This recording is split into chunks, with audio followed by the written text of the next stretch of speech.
Look how far I came, dog. I ain't had no guidance. I just did my thing, dog. I just went my hardest. And I'ma go hard regardless. Yeah, I'ma go hard regardless. Yeah. Renting my chick, I rent on my bag, I did what I did. Yeah. Renting my chick, I rent on my bag, I did what I did. Yeah. And how good they judge me, oh, when they don't know.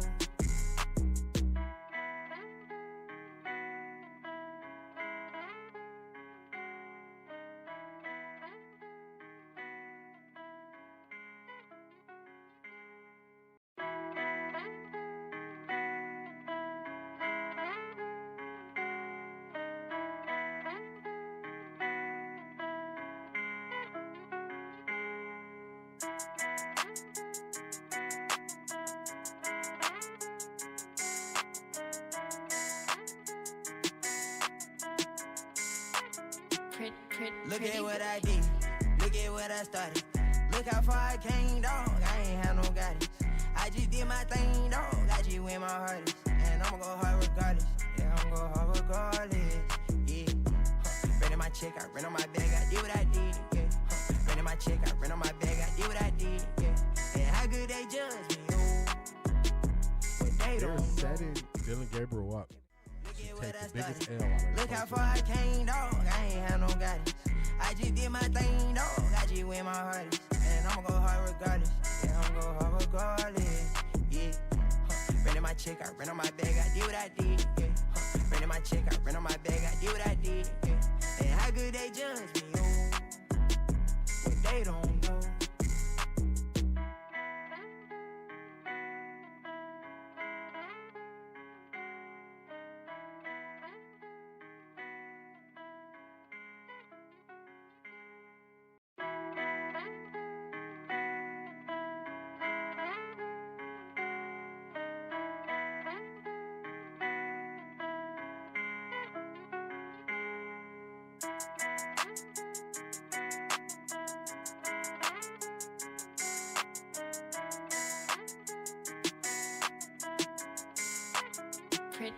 Look at what I did, look at what I started.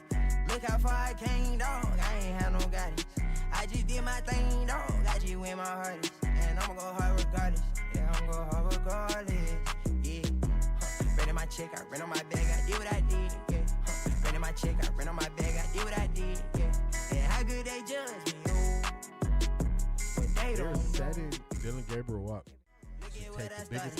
Look how far I came, dog. I ain't had no guidance. I just did my thing, dog. I just went my hardest. And I'ma go hard regardless. Yeah, I'ma go hard regardless. Yeah. Renting my chick, I rent on my bag, I did what I did. Yeah. Renting my chick, I rent on my bag, I did what I did. Yeah. And how good they judge me, oh, when they don't know.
Good morning, good morning, good morning. Happy Friday, everybody. Happy Friday. Let me get on the screen. Let's get this thing going. What's that there? Okay. Let's get it. Let's get this down. What's going on, everybody? Hopefully y'all are feeling good on this Friday. I'm feeling good on this Friday. We're going to get to it, and this might not go the way you think it's going to go. But you just got to wait and see. Excuse me. Let's get those greetings in order. You know, when you show up at somebody's house, you got to say hello on the way in. Also, as I greet everyone, I ask of you, please hit that like button on the way in, y'all. Hit that like button on the way in. As you come into the stream, hit the like button. If you enjoy what you are seeing, if you tap in a couple times a week to what we're doing over here, if you enjoy it, if you appreciate it, definitely hit the like button on the way in. Hit it on the way in, y'all.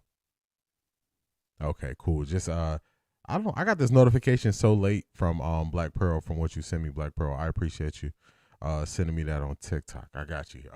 I got the video. I watched it the video of Boog last night on X, and I said, yeah, we're gonna get to it. But let's start at the top. Let's get everybody greeted. Brent, the first one in the box. Buenos dias.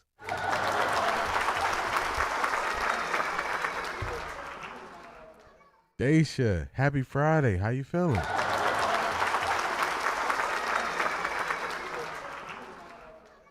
Keep Mathis, what's going on? How you feeling today?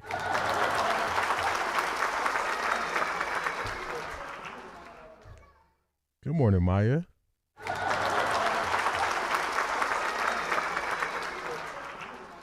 Detroit Gemini, I got what you sent me on TikTok. We're going to get to it later on in the stream. Happy Friday.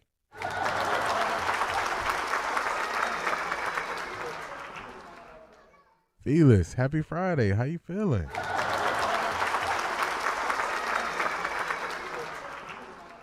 Here we go, Brownies. Here we go. Woo, woo. Here we go, Brownies. Here we go. Woo, woo. Selma Fudd, what's going on? Good morning, D. TGIF. That's right. Thank God it's Friday. Latika, what is going on? I don't think he went to school nowhere. If he went to school, he didn't learn nothing. He didn't learn nothing. Cole, you stupid.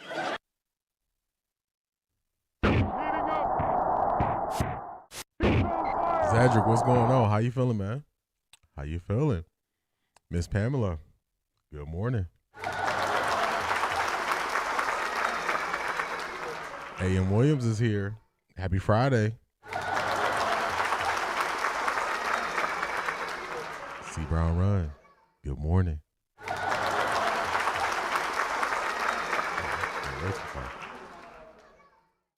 Keith Hunt, Jersey in the building. Good morning. Detroit Gemini says, my stance today, Jason Lloyd needs to be fired ASAP. He should never be allowed to report on the Browns. His Shedeur slander is egregious and cannot go unchecked any longer. I don't disagree with you there. Evelyn, good morning. I agree with you about these secret ghost sources. Let's get into it and expose this stuff. You know we're going to get into it like only we can. CO7111, good morning. How you feeling? Positive vibes. I'm right there with you. I'm feeling good. I'm feeling good. We're going to get to it. Top of the morning, Black Pearl. How you feeling? The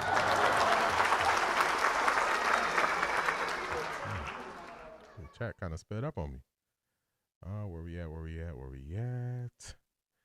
Paul, what's going on? Good morning.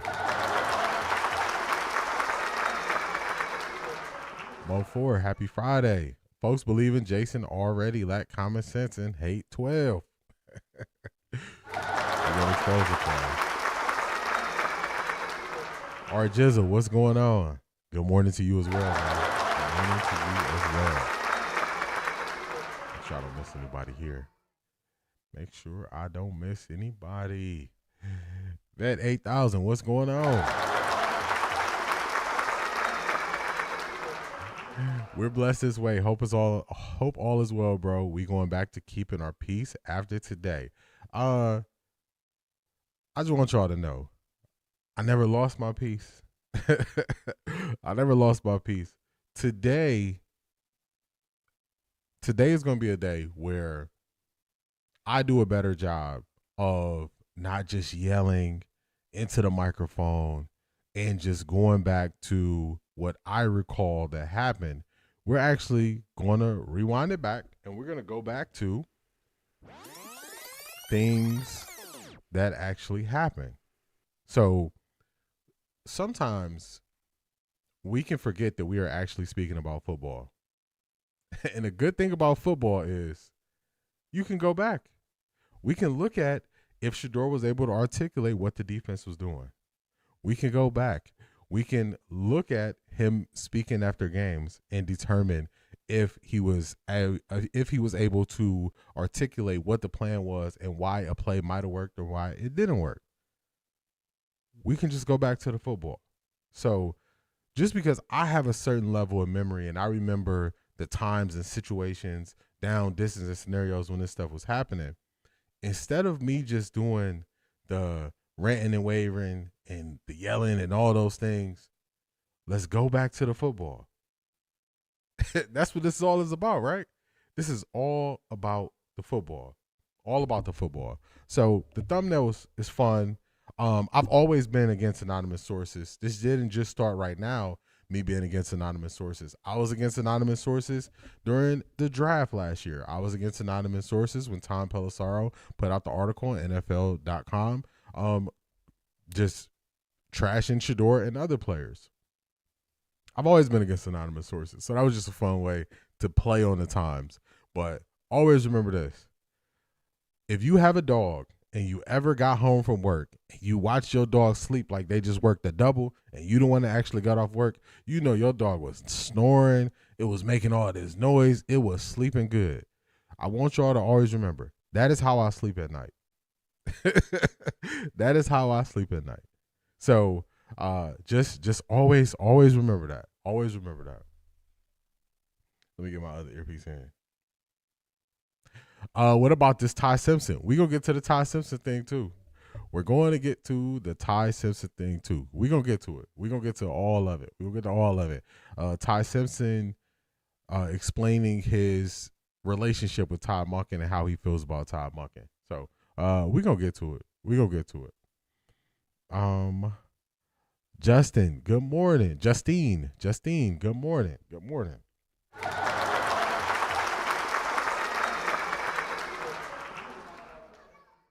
The thing about Jason is there's one person who has been name dropped when it comes to some of his reporting. Bentonio is on record with Breer and Diana Rossini. He be the guy I'm side-eyeing. The funny thing is the source is the least of my worries.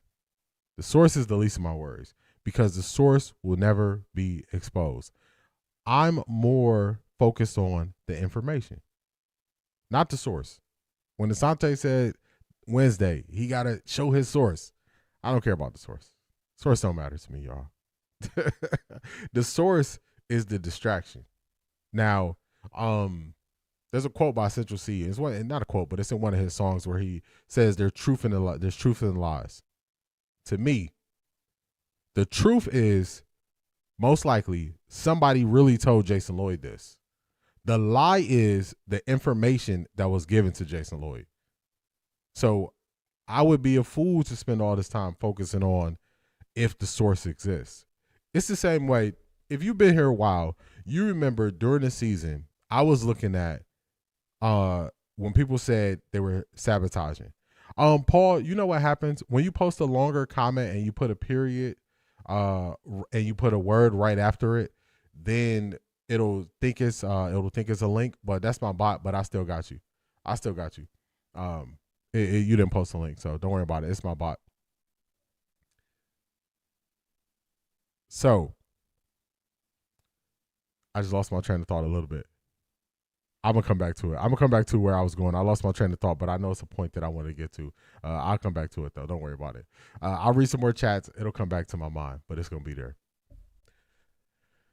How could you have a father that's a Division I head coach, arguably the best defensive back to ever play the game, but your son don't know how to read defense?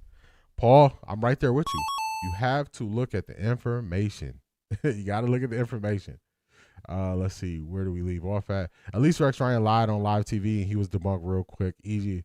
Not sitting in front of meetings, for real. You all good, Paul. I read it, but that's the issue that the bot has. It can't determine the difference. Awesome, D. This is what people need to see. Show them and let them know. Good morning, everyone. I'm unable to stay, but I had to pop in and say hello. Miss Sparkle, what is going on? What is going on, Miss Sparkle? I appreciate you. I appreciate you. We got Zedric coming in early. Coming in early. And I got to catch my train of thought with the point I was going. I'm going to get back to it. I'm going to get back to it. Cole, you stupid.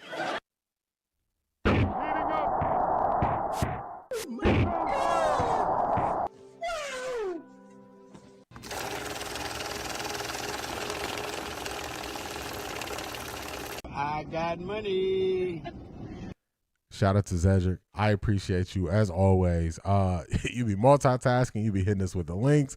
You be grabbing stats for us. You be doing a lot. So we appreciate you over here. We appreciate everything you bring to the table. Also, you were the second person to sign up for my Patreon, and you signed up right away. So I really appreciate you for that. You've been a great supporter, and we value what you bring to the table.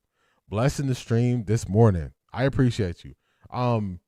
I don't just tell other people to self-evaluate. I self-evaluate, and I look at, is there a better way I can articulate my point without the loud or this or that? So I say, you know what, today we're going to articulate this thing good, and we're going to break it down football-wise. That's what we're going to do. Okay, that's what we're talking about. We're talking about football. So we can look at it and find out if it's right, if it's wrong, whatever it is. So we're going to do this. Detroit Gemini, sources lock. I agree with that. I agree with that. If you notice the distinction, I said it. The truth and the lies. I said the truth most likely is that person actually said that to him. The lie is the information that was given. That's what I believe. The bot doesn't know grammar. The bot does not. It messes up. It messes up just by it. It messes up. I'm going to have to alter kind of what I tell the bot to look for. I'm going to have to alter that. This is a foolishness. Foolishness. C.A. Anderson, good morning. Good morning. C.A. Anderson, you articulated this so well. Bring the receipts, D, and let them receipts. Then we can all understand what and why. Why do you say what you say? If you threw a pick, why did it happen? Give us something we can see. I got you. That is what I really thought about. I said, you know what? Just because I can remember down distance in this, I need to show it. We need to go back to how it was during the season, when it was happening, because then y'all will understand why I am so passionate about saying this stuff is not true. This stuff is not true. So instead of me just saying it, we're going to show it. We're going to go through it. And that doesn't mean negativity or anything like that. This is actually a more positive approach to attacking what he said. Them texts was from 2025. Jason Lloyd lying. Cleveland media is like a crooked branch. Only the Most High can straighten them out. Yeah, it's man, they on something else. Blind Beauty, what's going on? How you feeling? How you feeling? How are you feeling? Shout out to Paul. Oh my God! Wow!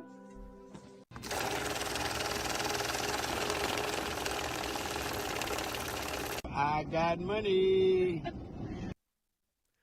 Shout out to Paul, true believer. I bet the source is a hater like Albert Breer that's been giving falsehoods all season about Shedeur. Albert Breer has been way off. I was going through and I was like, should I go back and should I play, me calling out their lies in real time? And I was like, that would be a very long stream because they done lied a lot. So I said, you know what? We're going to attack the information in this stream. That's what we're going to do. Attack the information. So shout out to you, Paul. I appreciate your support. Thank you.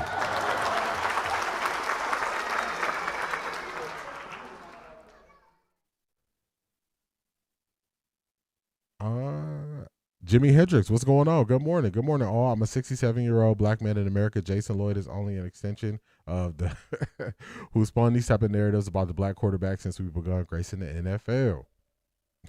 I'm with you when you're right.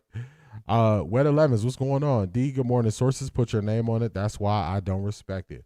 Part of the media game that they are holding on to the strongest is not exposing their sources. That's the one thing. If you notice, the landscape of sports media has changed so much in the last 10 years. One thing that's not changing is the sources stamping their name on stuff. It's not changing. That's the thing that they're holding on to the most. So that's why I say the sources don't matter. The information is more important. So we're going to attack the information. Then the sources are relevant. Who said it don't matter? Prime said this morning, a lie don't care who tell it. Jay Nicole, what's going on? Coach Prime dropping bars. Mary Kay said the Browns are probably going to go with Shedeur and Watson. Jason almost fell out of his seat. He hates Shedeur. That's why when Tyvin said, oh, he loves Shedeur, I'm looking like, okay, tell me anything. Let's get this thing started. This is your first time here. This is a podcast style stream. We don't do one topic and just ride that topic out. We go through an entire episode. So this episode consists of, we got some motivation. We have different topics we're going to hit, and then we have the main event is the thing that brought you here. So sit back, relax, enjoy yourself, settle in, and let's watch this thing. I don't believe any other quarterback would have done better with what the Browns had in the offensive line and with the receivers he had. Paul, I'm with you when you're right now. I'm with you when you're right. I also meant they need to bring their receipts. Like you said, we don't need the source. We need your receipts to make it credible. Monken said, I seen it. Y'all seen it. Everybody seen it. Yeah, I like it, but I don't think they're going to bring receipts either. Jason Lloyd has had multiple opportunities to bring receipts. When he tried to bring receipts, he tried to bring EPA. And when he tried to bring EPA, it got us nowhere because he didn't even understand EPA. So even when he tried to, what happened? In the moment, I said, nah, he's not using EPA the correct way. He don't know what EPA tracks. I broke down what EPA tracks. So, even if they try to bring receipts, when they do bring them, it's not going to align to what they said previously. Remember, he said he was the worst according to EPA. Then when he wrote his article on EPA, he wasn't the worst in the article. So even if they try to bring the receipts, they don't know what they're talking about. Asante, what's going on? How you feeling? D, did you see Todd Simpson interview saying he would love to play in Cleveland? Throwing to Tate, he also said Tate been following him a long time to come out. Tate don't know him just started mess. I had two clips from that interview. I wanted to focus on the part where he was speaking on Todd Monken. I wasn't sure about the Tate thing, if I could easily determine if that was true or not. So I saw it, and I was just like, okay. I don't know how he followed you. One in Ohio State, one in Alabama. I don't know. Maybe he meant something different. So I did see that, and I was just like, I don't really know. Let's get this thing started, y'all. Let's get this thing started. Let's get it going. Let's get to it. All right, let's get this up. We're going to start off with some motivation. We got some Les Brown in the house. Talk to him, Les Brown. Woo! Oh, y'all look good. I want you to look at something right now. Think of some major goal you want, or maybe it's one you're already working on, and you have experienced a lot of setbacks, a lot of defeats. You've experienced a lot of disappointment. Maybe you've already given up. And maybe you just need a little fire, a little encouragement to get back in the game again. Here's what I want you to look at. There are winners, and there are losers, and there are people who have not discovered how to win. And all they need is some coaching. All they need is some help and assistance, just a little support. All they need is some insight or a different strategy, a plan of action to make some adjustments that will open up the key to a whole new future for them, that will give them access to the unlimited power that they have within themselves. That's all that they need. So what I want you to do is think about something you want for you, that's real for you, that's important for you, that will give your life some special meaning and power. And I don't even want you to say, I can do that. I don't want you to assume that. See, 5 years ago when I started out in this area, I would not have been able to make the mental leap that I would be up to where I am right now. I don't want you to begin to just psych yourself out. No. I want you to be able to say something to yourself that will enable you to maintain a level of integrity with yourself. That when you say this, even when you face tremendous setbacks, it will be a benchmark to keep you in the game, to keep you moving forward and experimenting and readjusting your strategy and your plan of action, continuously looking for ways to win. So what is that something? When you got an idea you want to move on, you might not have the money, you might not have the education, you might not have the support or the resources you need. What is that something that can keep us going, that will enable us to act on our dream? What's one of those keys? I like this so much. I always tell y'all different things that like my parents said to us growing up. And one of the things that my dad always said to us was find a way to win. So you just keep pushing, you keep going. When it's something that you want to pursue, it's something that you want to get better at, you find a way to win. And that's kind of what I just took away at the very end of that from Les Brown. So shout out to Les Brown. This was a great speech he was doing here. But you don't give up. You keep pushing. You find a way to win. Find a way to win, y'all. That's my takeaway. Let me catch up on the chat, and then we're going to keep it moving forward, y'all. I think I left off with Blind Beauty. All right. Are y'all satisfied with the O-line changes so far? Blind Beauty, I'm definitely satisfied with the O-line changes so far. We got everything I wanted. I wanted experience. I wanted the offensive line to be versatile. We got guys who are durable versus how we've been the last couple years. So for me, I'm very excited what we did with the offensive line, and also excited for Quincy Williams. I'm very excited, very excited. So I like it. Other people don't look at it that way, but I believe people are looking for the negatives. So I don't know where he's from, but I don't speak about people like in the way Jason has spoken about Shedeur, if I were to believe Tyvis. Zedric, I agree with you there. I didn't hear nothing saying I love you with what Jason Lloyd is saying. Not at all. Ty been weird since the combine, flip-flopping. D, are you familiar with Amos and Wilson? I'm not.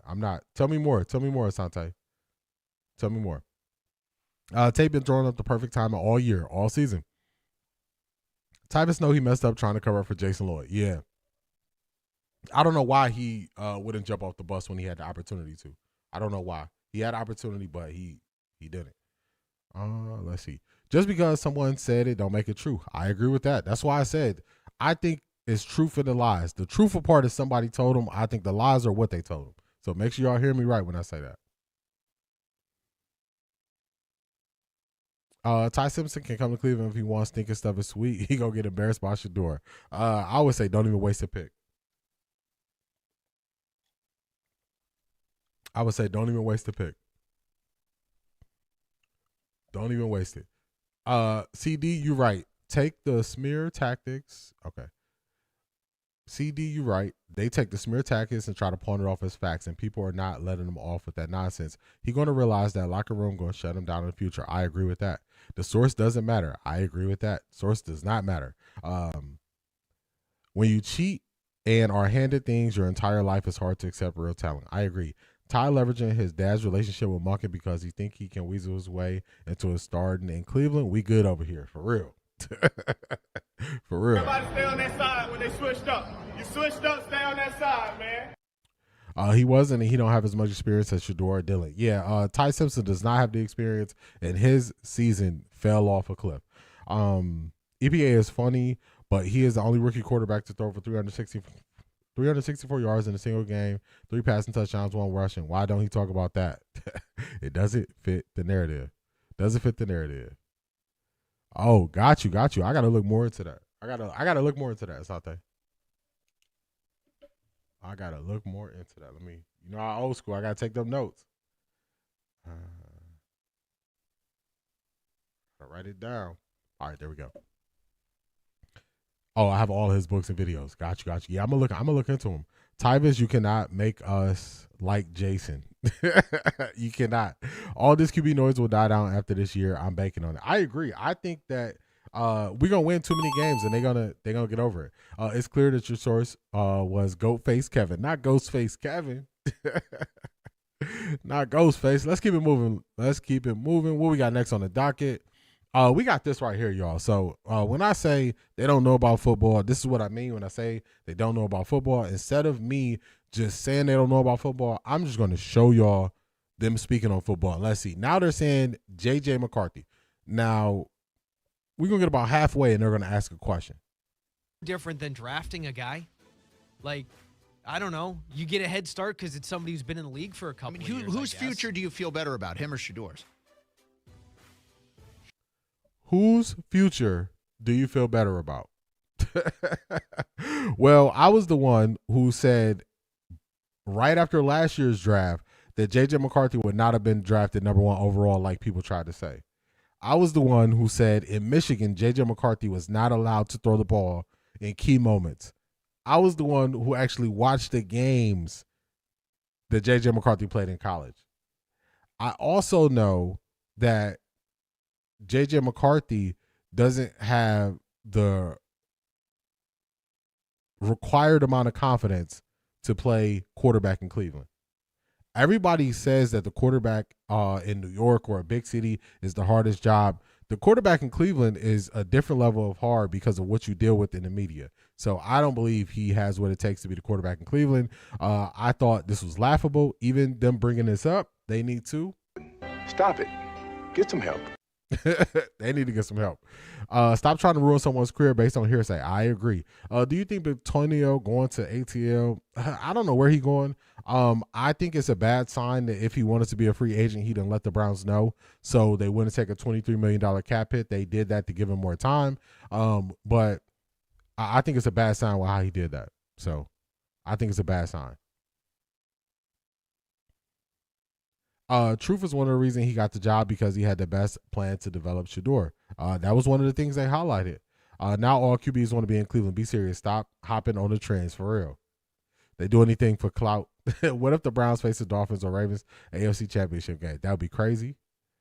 Clearly, they don't have anything productive to talk about. J.J. McCarthy, really, just stop. They got to stop. They got to get some help. It makes no sense. And they actually presented that question like it was a good question. I don't care where Antonio goes as long as he's far away from Shedeur. Yeah, it's that's that PFF thing again where Joe Antonio graded out a little bit better, but just watch him every week. He made some key mistakes. You got to be built different to be a QB in Cleveland. I agree. Salute, brother. Dope content. So, is that Sonia or Sonny? Sonny, shout out to you. I appreciate you. All right, y'all, let's keep it moving. That's one quarterback they asked for. I don't know why, but we'll keep it moving. This is Get Up. So, Blind Beauty asked about how we feel about what the Browns have done. Actually, no, let's not go there yet. We're going to go to Kyler Murray first because they initially wanted Kyler Murray. They're also going to speak about J.J. McCarthy. Listen to what they say about J.J. McCarthy, and this is what the Cleveland is asking for. Surefire, hands down, number 1 quarterback from Minnesota. Let's skip it forward a little bit. Draft a guy. There's some hope that a light goes on for J.J. McCarthy, that bringing in a player of this caliber to play in front of or at least compete with him jogs something loose that can get him to focus on what they need him to focus on going. So they need to bring in a veteran who's most likely going to be the starter to jog something loose, his words, to get J.J. McCarthy to focus on what he needs to do. And that's the quarterback the Cleveland media is asking for us to get. Cleveland media. Stop it. Get some help.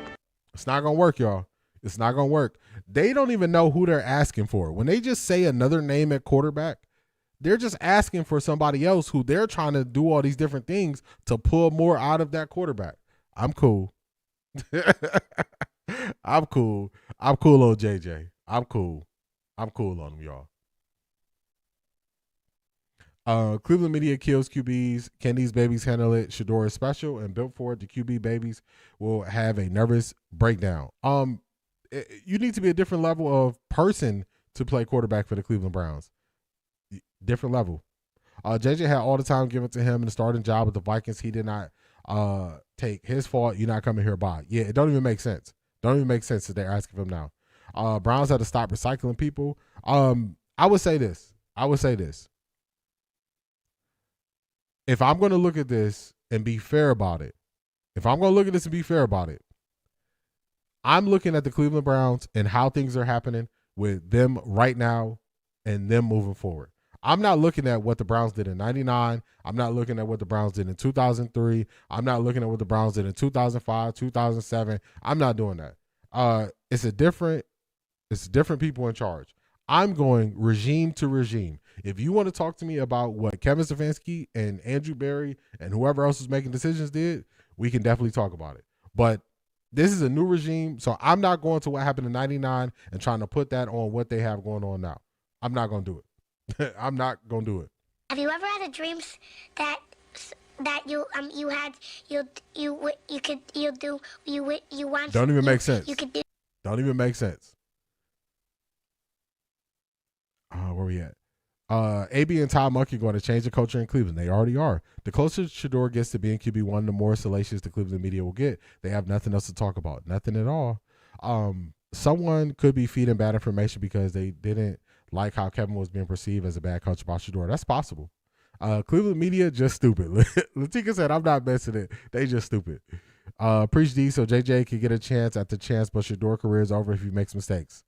Crazy. Hard to perceive intent and motive. I agree with that. Let's keep it moving. I don't want the quarterback that you need to push to get something out of, to lock in and be focused. Come on, what are we doing? This is Ty Simpson trying to finagle his way to Cleveland. Let's get it. You like Mr. Monken? Oh, yeah, he's the man. What do you Coach like about Monken. him? Well, first off, right, he recruited me at Georgia. So, had a great relationship with him. And then, him coaching at Southern Miss, him and my dad got to, know each other pretty well. So I've known him for a long time. And then, when I got to meet with them at the Combine and, got to meet with them on a 30 visit, it was, just something, there's a, personality about him that, he kind of has that chip on his shoulder to where, he wants to, take the league by storm with his offense. And, he's very genuine and, cares about his players and cares about his coaches. And, the proof is in the pudding when it comes to, offense, right? Like you saw what he did with, at Georgia, saw what he did with Lamar. Mm-hmm. Like, it just kind of, I think it's a quarterback friendly system. Now quarterbacks want to come play for Cleveland. When they was trying to sell us on, nobody wanted to take the head coaching job in Cleveland. Make it make sense, y'all. Make it make sense. Hey, we good over here.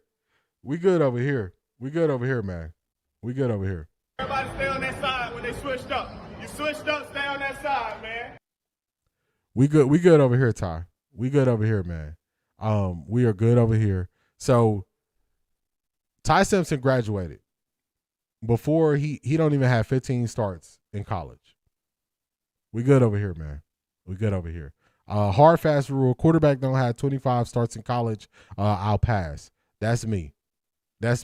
Hard fast rule. You don't have 25 starts in college. I'm passing. So that's a no for me, dog. It's a no for me. How come Jason never mentioned the incompetent coaching job Stefanski did during his tenure? I'm suspecting there's a mold in the locker room. I don't think that. I think that Jason Lloyd is using outdated material. So if you go back to my stream 2 Wednesdays ago, I said their access has been denied. They don't know what's happening in the building. Jason Lloyd is not getting this information from somebody who is currently in the building. All you have to do is look at how they don't know what's happening. That was 2 Wednesdays ago. 2 days ago, my stream was, why do they keep getting it wrong? They keep getting it wrong because they don't have access. Jason Lloyd is not speaking to anybody who speaks on the current coaching staff. Did y'all forget the whole offensive staff is new? The source does not matter. Tool man, what's going on? How you feeling? What is going on? The source don't matter. Todd could be looking to take DG's place. Man, he can stay where he at. Stay where you at, man. Everybody stay on that side when they switched up. You switched up, stay on that side, man. Stay where you at, Ty. I watched Ty Simpson. No. Do you have to admit pale people are sick and condescending towards the Browns now that Shedeur is here? See, I think they always been this way. They didn't just start being this way. They've been this way. During the season, I showed y'all Tony Grossi and them back in the day when we had another QB competition and how they were. So they always been this way. That lady is a Shedeur hater. Todd could go and do a shampoo commercial. Not a shampoo commercial. Todd Monken said he knows Todd Simpson but hasn't spoken to him in over 3 years. Yeah, he trying to find his way. Trying to find his way in the NFL. His dad setting him up for a disappointment. Yeah. No. All right, let's look at free agency. Blind Beauty said, "Hey, how y'all feeling about what the Browns did?" So let's look at what the Browns did. Hopefully this don't jank this. Yeah, it is. It's gonna mess it up. Okay. I didn't want that to happen. I think the Browns got another post. What they did in free agency. I don't know why it messes it up like this. Let me refresh it and see if it'll give me a better layout of what they did in free agency. It's not. Re-sign Corey Bajorquez. That's one of the moves they made. They've added to the offensive line. They added 3 offensive linemen. That's a positive. They added a inline blocking tight end, Jack Stroll. That's a positive. They've also added Quincy Williams to replace Devin Bush. That's a positive. Looking at Quincy Williams' film, I realize he plays downhill fast, and he plays a lot better in coverage than I thought. A lot better in coverage than I thought. So I give the Browns a passing grade. I got a question for y'all. So far in free agency, do you give the Browns a passing or failing grade in free agency? Let me put this in the chat for y'all.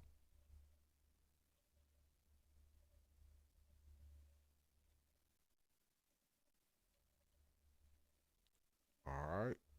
Let's put this there. Let me know. Tap into the poll. Let me know.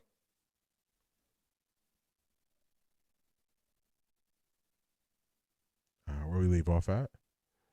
Jason does not believe Stefanski was a bad coach. He doesn't. I guess Todd Simpson really believes the Browns media when they come off like they hate Shedeur. He's misinformed. So who would you bring in as QB, or would you keep the room as it is? I would bring in a late round draft pick. If I had to just pick one of the guys I watched this year and I was like, okay, who would I pick out of the college quarterbacks? Because that's the route I would take. I would go college quarterback. I would go pick 246 or something like that late in the draft. This is a tough one. Just going through it.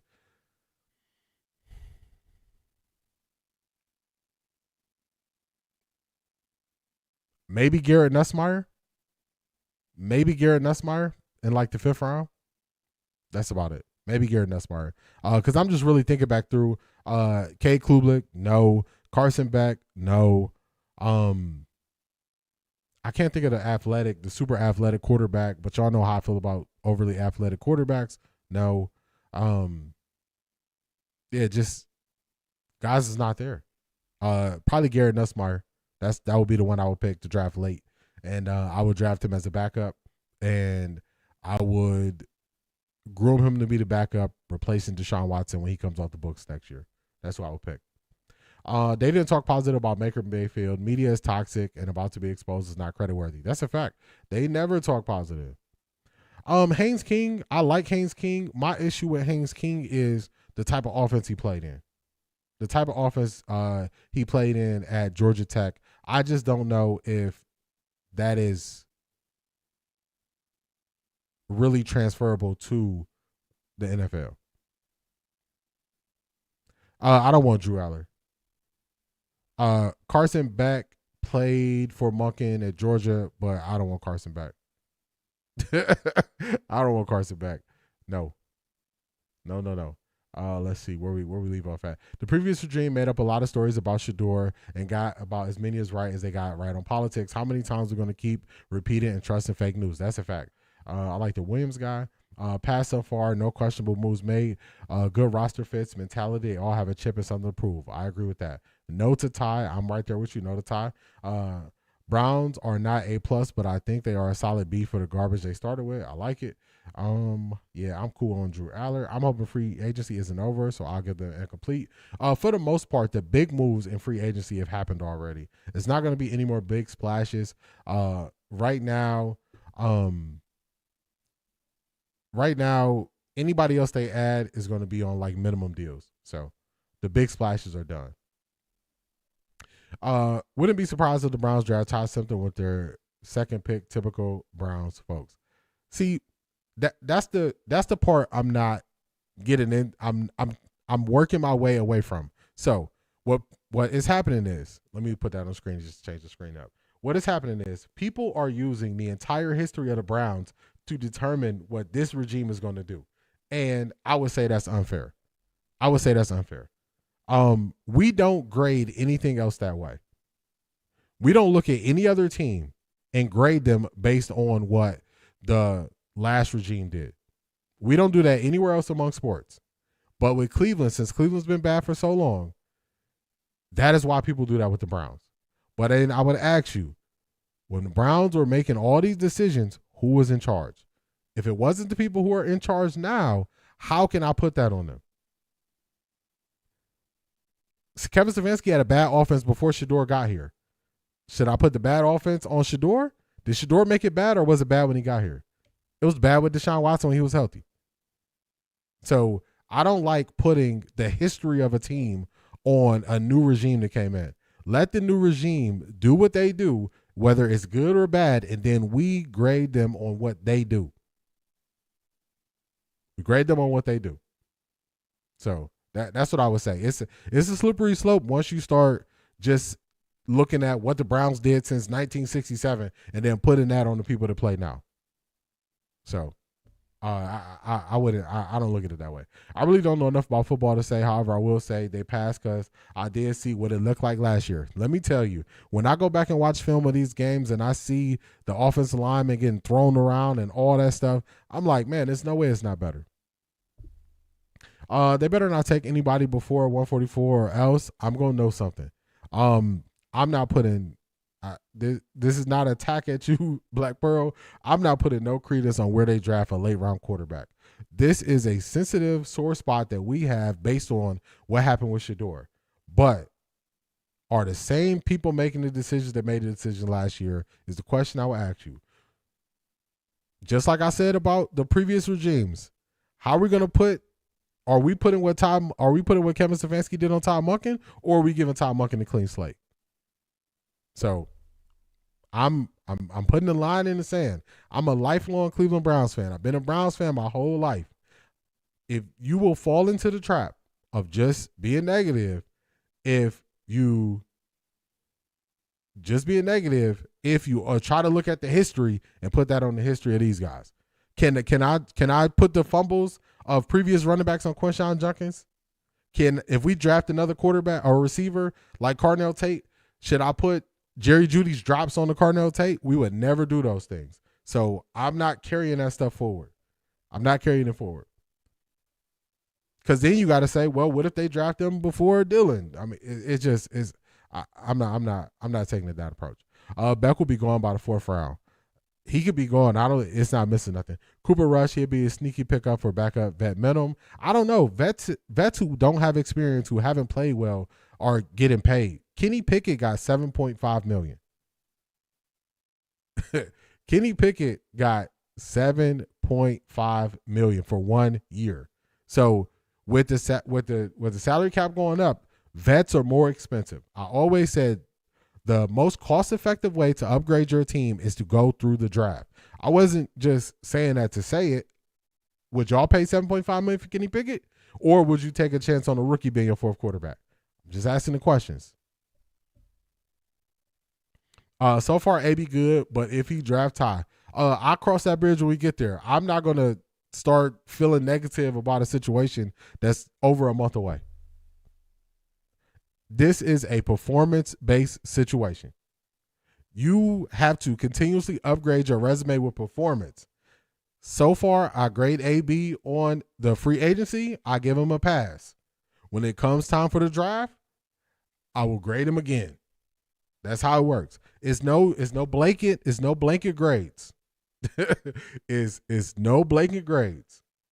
I am going to grade him on each situation the same way. If we're breaking down film, we break down film week to week and we grade that week. We don't go back and look at 2 years ago and you got to update your resume, and I'm going to grade you as things are happening. That's what I'm going to do.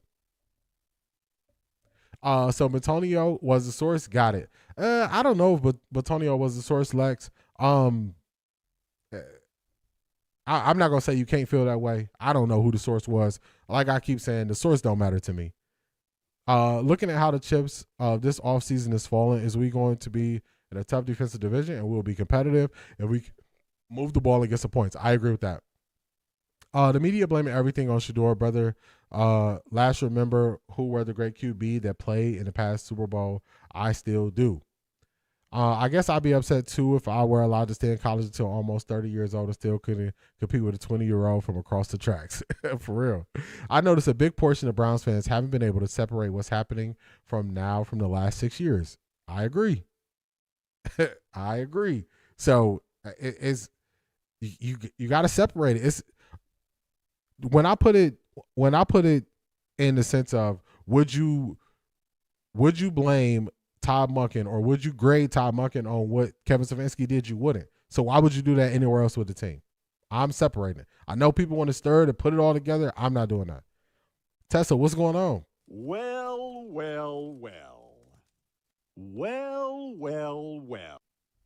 No disrespect, but the vets are the same age as the place in the NFL. I would take my chances on a rookie. Too. Cleveland gonna be lit this next season. I'm riding with Shedeur at D4, and for now it's DG. We're gonna see if that changes. No disrespect, but the vets are the same age as the rookies hit the NFL. Yeah, I don't mind as much as age. I'm not looking to get a 30-year-old, but if you're 23, I don't mind that. I hope Haslam stays out and allows Barry to do what he pays him to do. I hope so too. I would have paid $2 for Kenny Pickett, for real. The decision and the dice roll is what we're picking up at wide receiver at 6 and left tackle. The rest of the draft, best players, see what it gets us. We got 10 picks, get 3 wide receivers, 3 line, a tight end, some depth on defense. I like that. We got 9 picks, but I like what I'm picking up. What you put down, I like it. 24 to 27 points a game will be a sweet spot for the offense. We know what the defense will do. Facts. I really don't think there was no source. Even if it is a source, to me it don't matter. I'm like UD. I'm moving on and looking to the future for real. Schematically, and what Shedeur will be asked to do is at least an 8-point bump. I agree with that. Let's keep it moving. This is what the national media is saying about what the Browns did. Other side, how about someone who's not done so well so far? Well, the Browns haven't done much. They overhauled their offensive line, which they needed to do, but jury's obviously out on how well that has gone. But it just doesn't feel like a team that was in a position to completely sit out quarterback this offseason. I mean, maybe they saw enough from Shedeur Sanders late in the season that they want to run him back out there, but certainly you can't feel certain about what he's going to be. And Deshaun Watson's still on the team. They restructure again. Huge dead money hit coming when they eventually release him. Have you ever had a dream that you want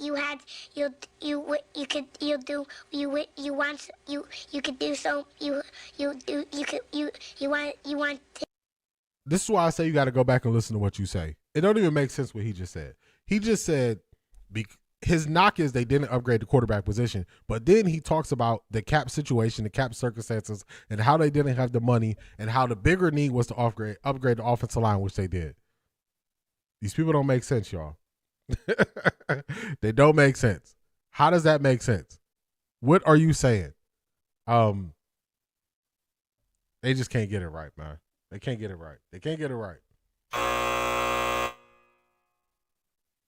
If he feels that way, it's a good thing. That's my sign the Browns passed, for real. They just don't even know what they're talking about, man. There's a serious lack of testosterone in all media. It don't even make sense, man. Let's keep it pushing. Let's keep it pushing. So now he mad because the Browns ain't getting no QB. For real. Enjoying the stream, don't forget to hit the like button. Definitely tap in. Hit the like button, y'all. Hit that like button if you're enjoying what we're doing over here. Let's see how far we made it. Where we at? 26 because of the offense. All right, so now this is Joe Thomas speaking on the Browns offensive line. Let's see what he says. Hall of Famer. What do you talk about? Line. Walk us through your thoughts on the guys they've added here and how maybe this can be different than last year in the trenches for the Browns. Well, it's going to be an entire line change. You were talking hockey as you were calling me in here, and that's going to be what it kind of looks like right now for the Browns offensive line. They did a great job acquiring Titus Howard from Houston.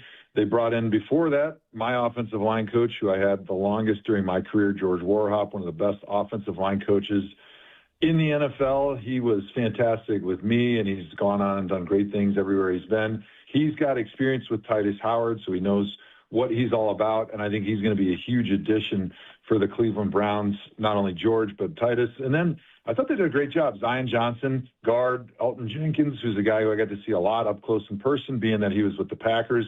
Two really quality guys, great run blockers, and I think they fit with what this offense is going to try to be. And that's George's mentality has always been big, tough, physical, in-your-face, smash-mouth type offensive lines, creating holes in the running game, giving your quarterback time and space in the pocket. So I think it's going to be a totally relooked offensive line. We'll see what happens with Joel Bitonio. But overall, I think they made some great moves shoring up that offensive line. That is Joe Thomas. That is Joe Thomas.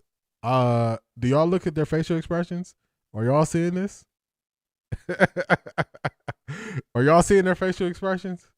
They don't want to talk football, y'all. They don't want to talk football. They don't want to hear honest opinion about football. They want to hear people agree with what they say. That's what they want to hear. He talked about the offensive line coach. He talked about the additions. He talked about what they're good at. They don't want to talk about. They don't want to talk football. Look at their faces, y'all. Look at their faces. Let's see. I wonder if Coach Todd has met with Jerry Jeudy yet, and if so, how did it go? What I gather from Todd Monken is he just really tells people how it is. So I mean, you could get with it, or you know what I'm saying, you can get going. Easy. They mad because now they can't say the Browns won't start Shedeur because they got a QB in free agency. That was their plan. They wanted to stir up QB controversy 2.0. Honestly, I don't see a future of Watson. Give him a chance to do it out with Gabriel for who is a third string. I think Gabriel's more serviceable than Watson.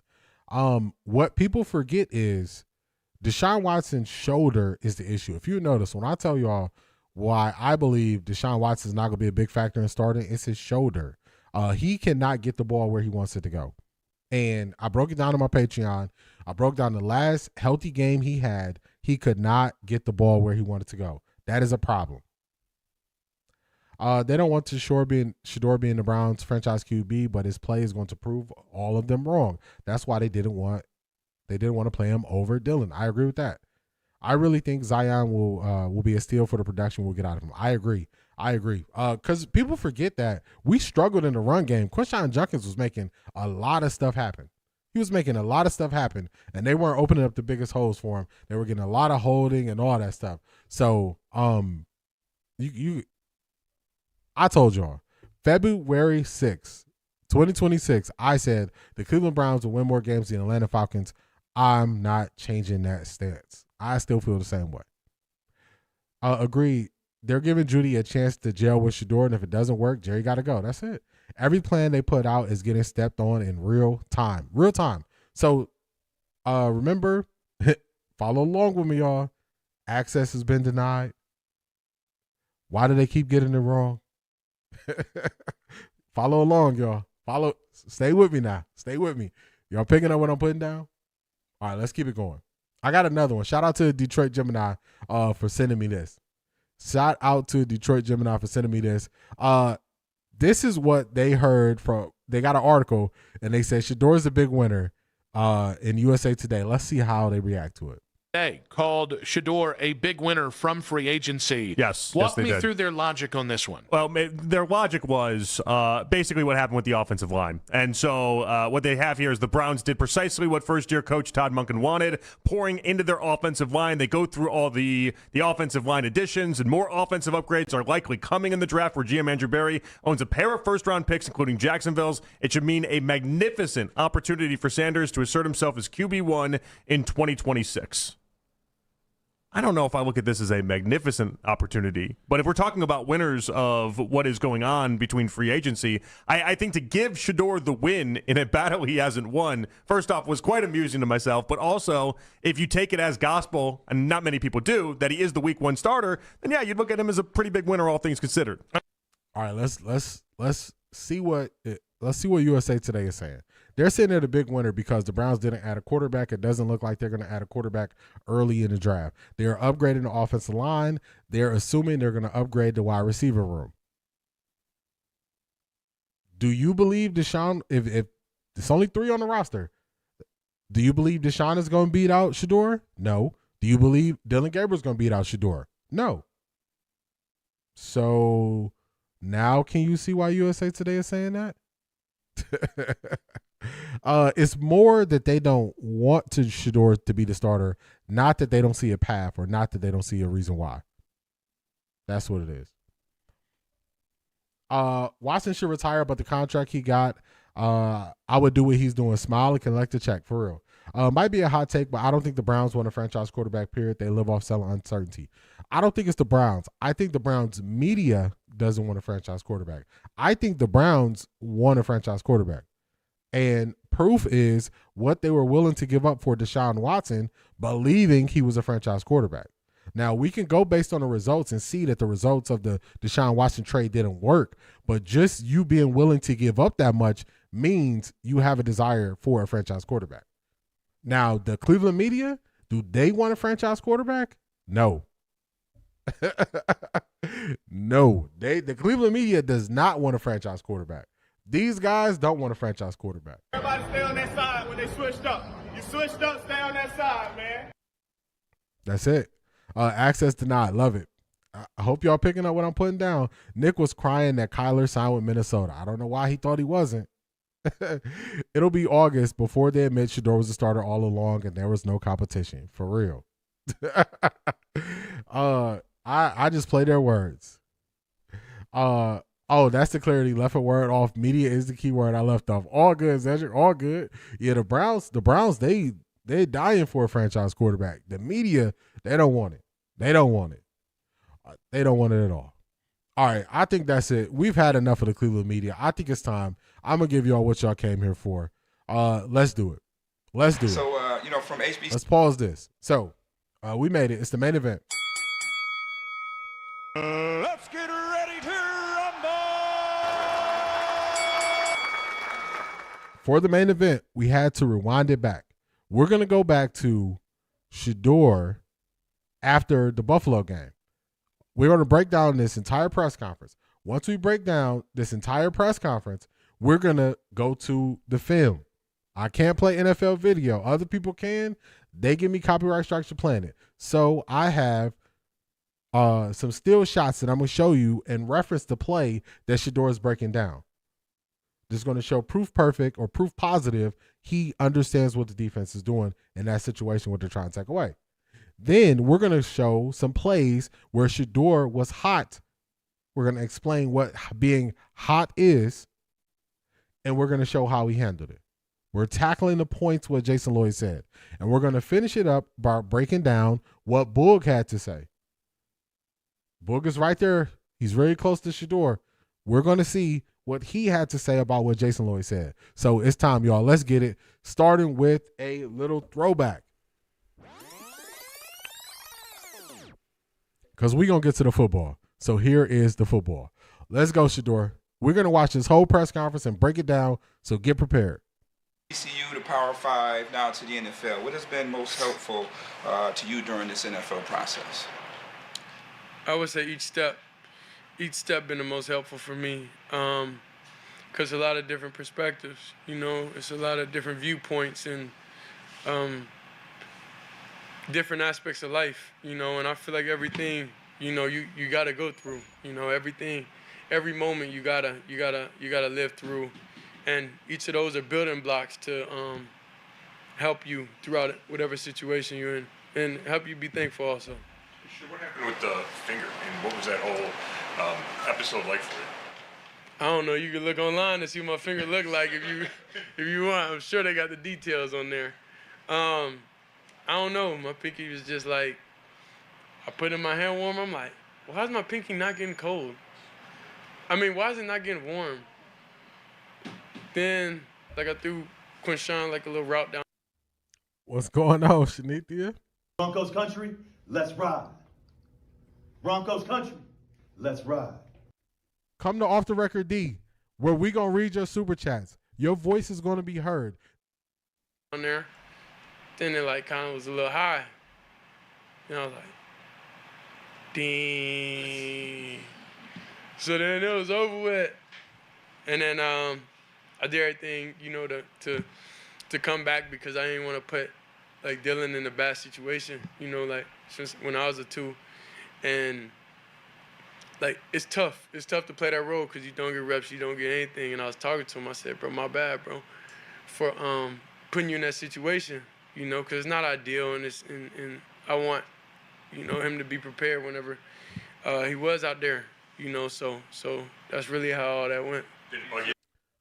In the heat of the moment, regardless of how things went with Shedeur, rocky season, rocky stuff with Kevin Stefanski, the lies being put out about him, he still felt the way like, man, I'm putting Dylan Gabriel in a bad spot. Just him showing growth as a person, growth as a human being. And why was they so mad he got that first question? Just evil. I bet the positivity was eating at their insides. They don't want the positivity. They don't want it. They don't want it. Let's see. Let's pull this up while we go on. Let's see. Copy. Let's copy it and drop it over here.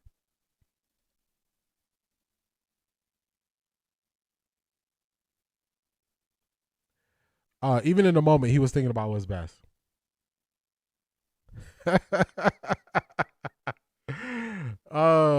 right there, Zedric, that is what I would call perfect timing. Maurice, what's going on? What is going on, Maurice? Hey, Maurice, we've been here. We've been here. Good to see you. Welcome back. We're going to pause what we were going over just to share what Shedeur just posted 3 minutes ago. And then we're going to get back to it. Shout out to Zedric.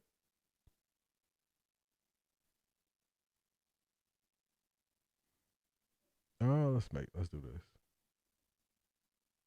this. Jason Lloyd, is he talking to you?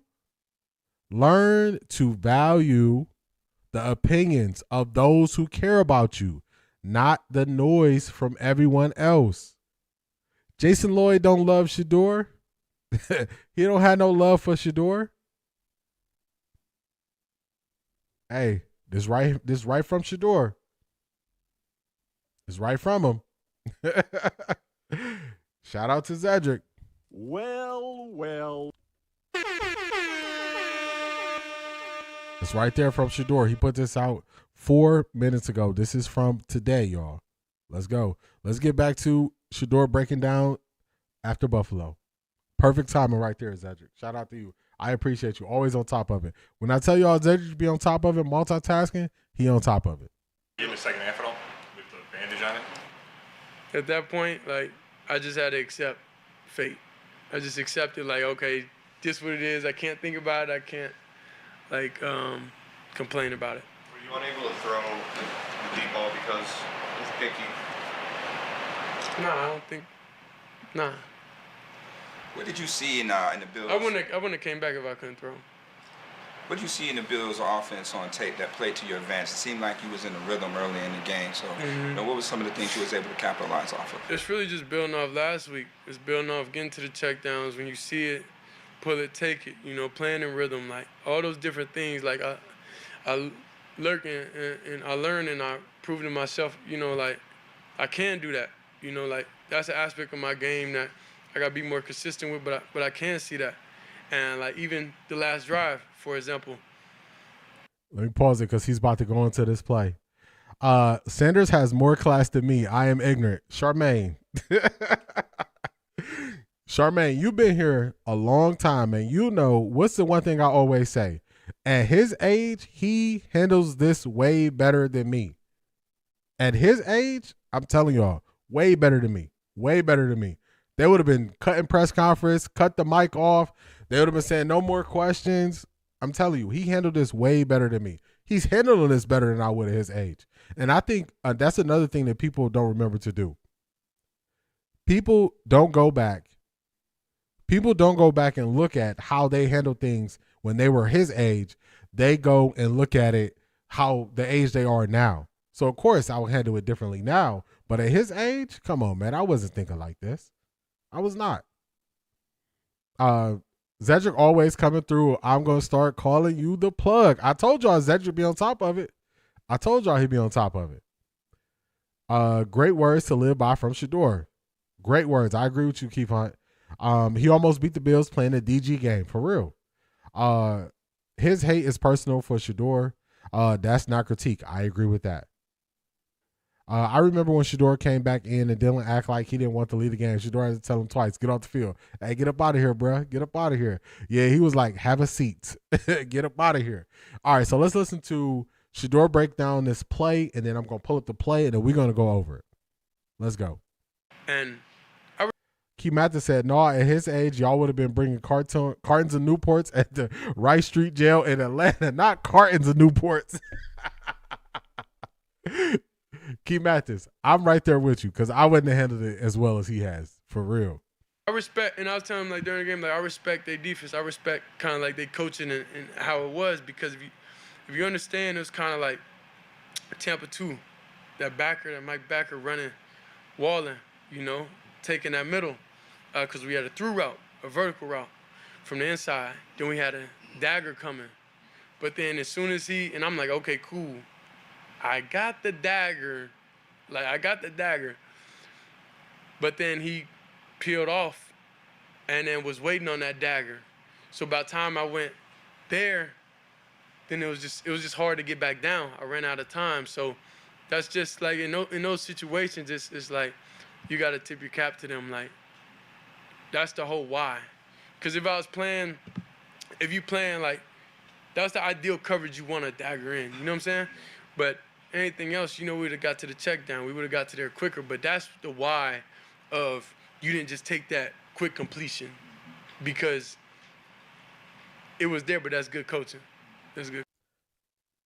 It's just Maya. You beat me to it. I thought he couldn't read defenses. So this is an example of him being able to read defenses. And instead of me just telling you, let me show y'all. Let me show y'all, because I said, you know what? We're going to handle this situation better today. Because I'll tell you, I don't just tell other people to self-evaluate. I self-evaluate too. So let me show you. Let me pull up some stuff on the screen. This is something we did during the season. This is the play he's speaking on. This is the play he's speaking on Buffalo. Let me get my drawing tool. So let me show y'all. They don't know football. They didn't understand what he was saying. That's a fact. That's a fact. We did this a lot during the football season, so tap in, like, comment, subscribe. We do this during the football season. I do still shots on YouTube because for whatever reason they always copyright strike me, and then on Patreon I do actual videos. So this is what we do here. This is why I have the confidence when I'm saying he knows how to read defenses. Let's go. This is the situation. Let's look at it. Let's look at it. Okay, 2 high safety. That's your 2 high safeties. You're going to see they got responsibility going back. That's their responsibility. Now let's go. What they are reading is, this is second 18. The dagger concept is something you run when you want to get a chunk play in the NFL. So when you are trying to understand what does he mean by dagger, this is the clear out guy. This guy is going to run all the way out, and he's going to clear out the safety. He's going to clear out anyone in the middle of the field. What they're looking for is the dagger coming behind the clear out. He's also going to have a check down here that he's going to say, I ran out of time. I couldn't get to. The person that blew this play up, because defenses, they watch film too, is the middle linebacker. This guy, I believe it's him right here. I believe he's the one who's going to blow it up. I think it's number 8. He, instead of running with the clear out, covering the middle of the field, because normally the safety split, and he will have the middle of the field responsibility. So instead of him running with the clear out, he stops and takes away the dagger. But by the time that happens, Shedeur is getting sacked. So let's go forward. This is before the play. This is what Shedeur is talking about. You seeing it? They're kind of showing it. Now, this is his check down coming here. You see, he got his responsibility. It's nothing in the flat, so he just going back. He's just locking up with him man to man. This is the defender that you are reading for this play. This defender looks as if he's going to take off and run with the clear out. If he runs with the clear out, this is open behind it. That one defender is going to blow this whole play up and give his defense alignment enough time to get to Shedeur. Let's go forward. Now, Shedeur was waiting, ready to go. He stops. He passes him off to the safety. Where he would be coming, the defender is right there, y'all. And he's taking it away. This is not normally what this defender would do. Normally, this defender would continue to cover the middle of the field. He didn't do that. The defense watches film too. Once he realizes, man, they got me. Let me get to the check down. He's going to be getting sacked, y'all. Once he realizes it, it's right here. He's getting sacked. He's getting sacked. So when I tell y'all, Shedeur sees what they're doing. He sees it. This is reading the defense. This is what Jason Lloyd said he couldn't do. This is why I was so passionate about saying Jason Lloyd is wrong when he's saying he can't read defenses. This is an example here, y'all. They did a tendency breaker. Tendency breaker is when you normally always play something a certain way. The tendency breaker is peel off, send them to the safety, watch for the dagger. They like to run the dagger concept. And they threw off the play. So y'all see it. That is Shedeur breaking it down. I said, you know what? Let's bring some of this back. While we're talking about if Shedeur can see the field or not, let's look at when Shedeur is hot. Let's keep it going on the film. Now, everybody is playing the highlight of Jason Lloyd explaining, or the caller asking Jason Lloyd about the source. And I said, that's the wrong thing to go for.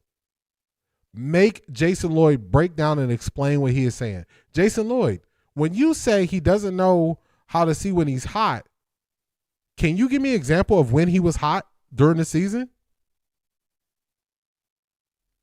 Can you give me an example of when he was hot?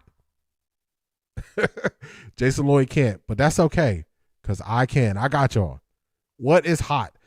We hear Jason Lloyd keep repeating, he's hot, he's hot. What does that mean? What does it mean? Okay, let's look at it. We're going to count the offensive players who can block and how many defenders are there. 1, 2, 3, 4, 5, 6. He's off, so he's probably not blocking. How many defenders we got, y'all?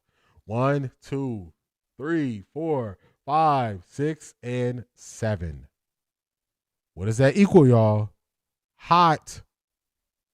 Hot is when you have more defenders potentially rushing than you have blockers who can handle them.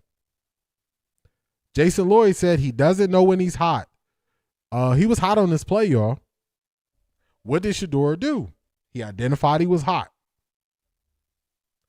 He escapes the pressure. He was hot. He identified it. Let's keep it going.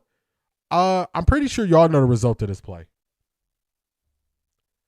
He rolls out, throws a dime to Isaiah Bond. So we've proven he can read defenses.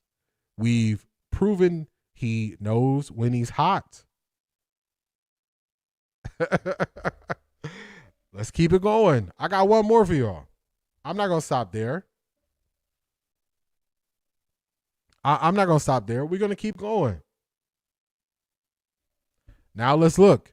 Another situation where Shedeur is hot. Y'all remember what the definition of hot is? More defenders than there are offensive linemen to block. The Bears was going crazy when they were hot. They were going crazy. Let's count them out, y'all. Usually when this guy's split wide, he's not blocking, but they're so wide, he could potentially be blocking. So we'll even count him. 1, 2, 3, 4, 5, 6. And if we count him, we'll say 7. Let's count the defenders, y'all. 1, 2, 3, 4, 5, 6, 7, and 8. Another instance. Shedeur is hot. Shedeur doesn't know what to do when he's hot. Okay. Let's keep it going. What did Shedeur do on this play? He didn't panic. He didn't run. He didn't take the quick check down. He threw a deep ball to Isaiah Bond. Y'all want to see? Do I have one more? I got another one for you. Another one, y'all. What DJ Khaled say? Another one. More defenders than blockers. Isaiah Bond is coming in motion. Hey, do this. I got you. What happens? He stands in the pocket. They're barreling down on him. What is he through? What does he do? Dime. Dime. Do y'all see why I'm saying the source could have told Jason Lloyd that, but the information he got was lies? These are examples, y'all. Instead of me just yelling and being rah-rah, I'll break it down for you. I'll show you, because remember, we're talking about football at the end of the day, y'all. So let's go to the football. Let's go to the football. Do y'all think he can read the defense? If he couldn't read the defense, he wouldn't know how to attack when he's hot. If he didn't know when he was hot, he wouldn't know where to move to buy time to throw the ball to the defender who can win downfield. So I just wanted to show y'all with some football. And also, Felix, I did see that. We got that right here. Zedric is on top of it. Zedric sent it to us. It's right here. Let's take this down, take this down. Let's put this back up. This is what Shedeur just said. Learn to value the opinions of those who care about you, not the noise from everyone else. It's right there, y'all. It's right there. Is this a person who doesn't understand what they're seeing? Let me catch up on the chat. Hopefully y'all see it. Let me catch up on the chat. Are y'all picking up what I'm putting down? The source doesn't matter. The source doesn't matter. Jason ain't watching film, and I question if he even watched games. For real. You doing good, D. I self-evaluate. I know I can get better. That's what we doing. This is what we doing. He be at the games and still don't know nothing. Still don't know nothing. Latika. I don't think he went to school nowhere. If he went to school, he didn't learn nothing. He didn't learn nothing. He at the games and still ain't learned nothing. I really like Titus Howard. He looks like a real leader who will have Shedeur's back. Titus said he is bringing a winning culture to the Browns. It's changing. It's changing. He threw that, and they would have said he doesn't know what he's seeing on the field. For real. He just needs to get quicker. This will come with more reps. All of it comes with reps and more time. It's getting a little sticky out there. The snow is getting heavy, but I still got to go to work. Seattle weather, people are off. People are so off. Ain't mentioned snow at all, but here we are. Stay safe out there, C.A. Anderson. Please stay safe out there on the road. Felix, I did see that, and we brought it back up. Shout out to Black Pearl. Oh my God! Wow!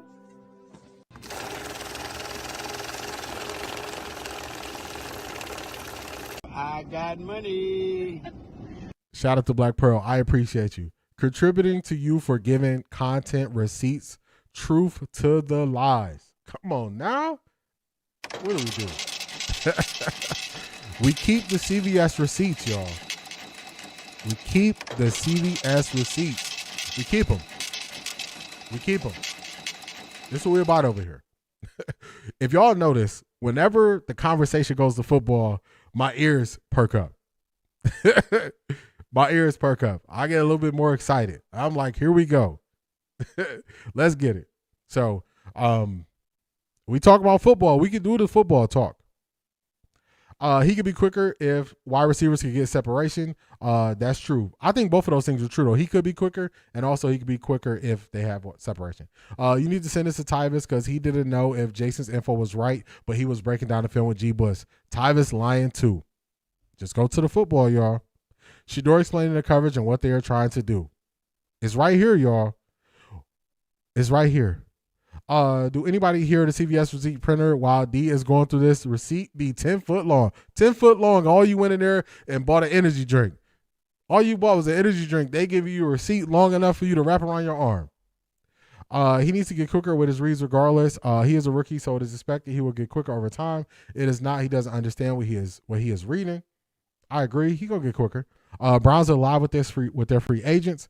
All right, let's do this, y'all. We got some time on the clock, but this is what we're going to do.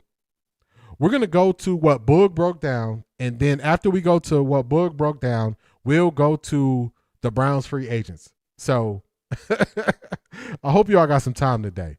We're going to go to what Boog broke down on X, and then we'll go to the Browns free agents. We'll do that afterwards. So I'm telling y'all, the plug on top of it. Shout out to Zedric. Shout out to Zedric. Shout out to you. Are y'all seeing the facts? All right, let's get to Boog because Boog broke this down. Boog broke this down, and then we'll go to the Browns free agents. Let me go down so y'all can see this better. We'll be right here. Let's get it. Address this Jason Lloyd stuff with talking about Shedeur don't watch film.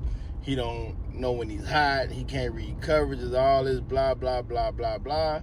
And again, I'm not saying he didn't hear that. He may have heard that. But I'm going to tell you that it's not the truth. Regardless. So, and also I'm going to say that we got to have more common sense to understand when things are being said that aren't true. We're going to run this back. Because, Boog, I'm picking up what you're putting down. We're going to run this back. We're going to run this back. We're going to start this over. Because I want y'all to hear it. If the volume is not good, let me know. If I need to turn it up, let me know. We're going to run this back to what he said. We're going to run it back to what he said. Shout out to Wet 11s. Oh my God! Wow!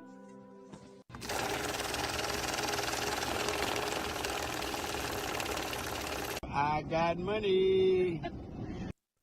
D, you go, boy. You better bring those receipts. You know I got the receipts. You know I got the receipts. It's funny because I read that in the in Gina's voice off of Martin. You go, boy. I appreciate you, Wet 11s. You know we got to bring the receipts. When it really comes to the football, that's when I perk up. That's when I get excited. That's when I really, really, really like this.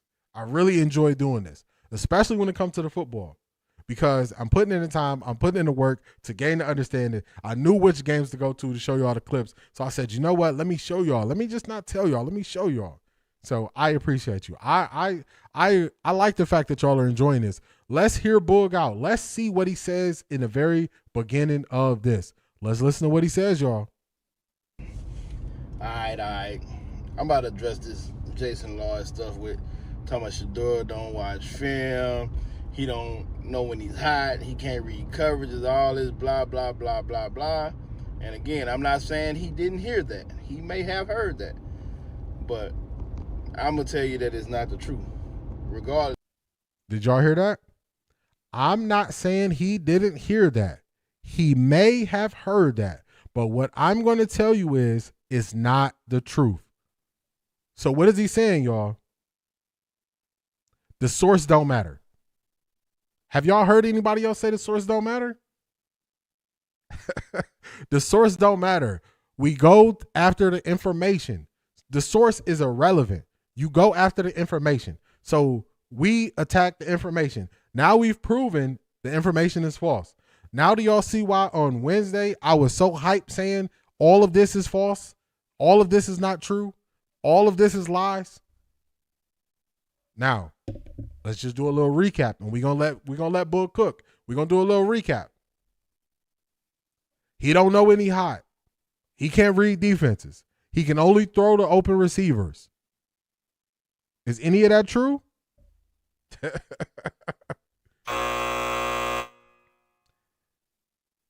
he watched film, but he don't watch a lot of film, but then he had somebody to tell him how to watch more film. He's the worst quarterback ever according to EPA. None of it was true, y'all. None of it was true. That was my point from the beginning. Also, let's walk down this road again. Let's walk down this road again. Their access has been denied. Why do they keep getting it wrong? Because they have no more access in the building. Now you got people who are right next to Shedeur telling you he could have been told that. It is not true. Now, I'm just a dude that, watch football, break down football fan, and I get passionate and sometimes I raise my voice on the internet. But you got somebody right next to Shedeur who's seen Shedeur watch film and says it's not true. Are y'all seeing it now? Are y'all seeing it now? Let's catch up on the chat and then we're going to let this thing play. We're going to play the Boog's whole clip. I'm going to stop cutting more. Exactly. Just because someone says something does not make it true. This is not hard. It's just like that. Shedeur in last year's setup could have been fully assessed. They went and got one of the better minds about QB play to get him over the top. For real. Boog saying, Jason, get some common sense. Get some common sense. D, I thought about you when Jason tried to say Shedeur fans don't know football. The nerve of him. I'm going to tell you. This is the disconnect. The Cleveland media have been getting cooked so bad that they try to call everybody and everything under the sun, versus look at what people are saying. Look at the facts of situations. We did the NFL playoff challenge. That was to prove, I wanted y'all to prove to yourselves that y'all understand football at a higher level. I didn't just call Jason Lloyd names and he don't know. No. I didn't just say, oh, this person cooked. No.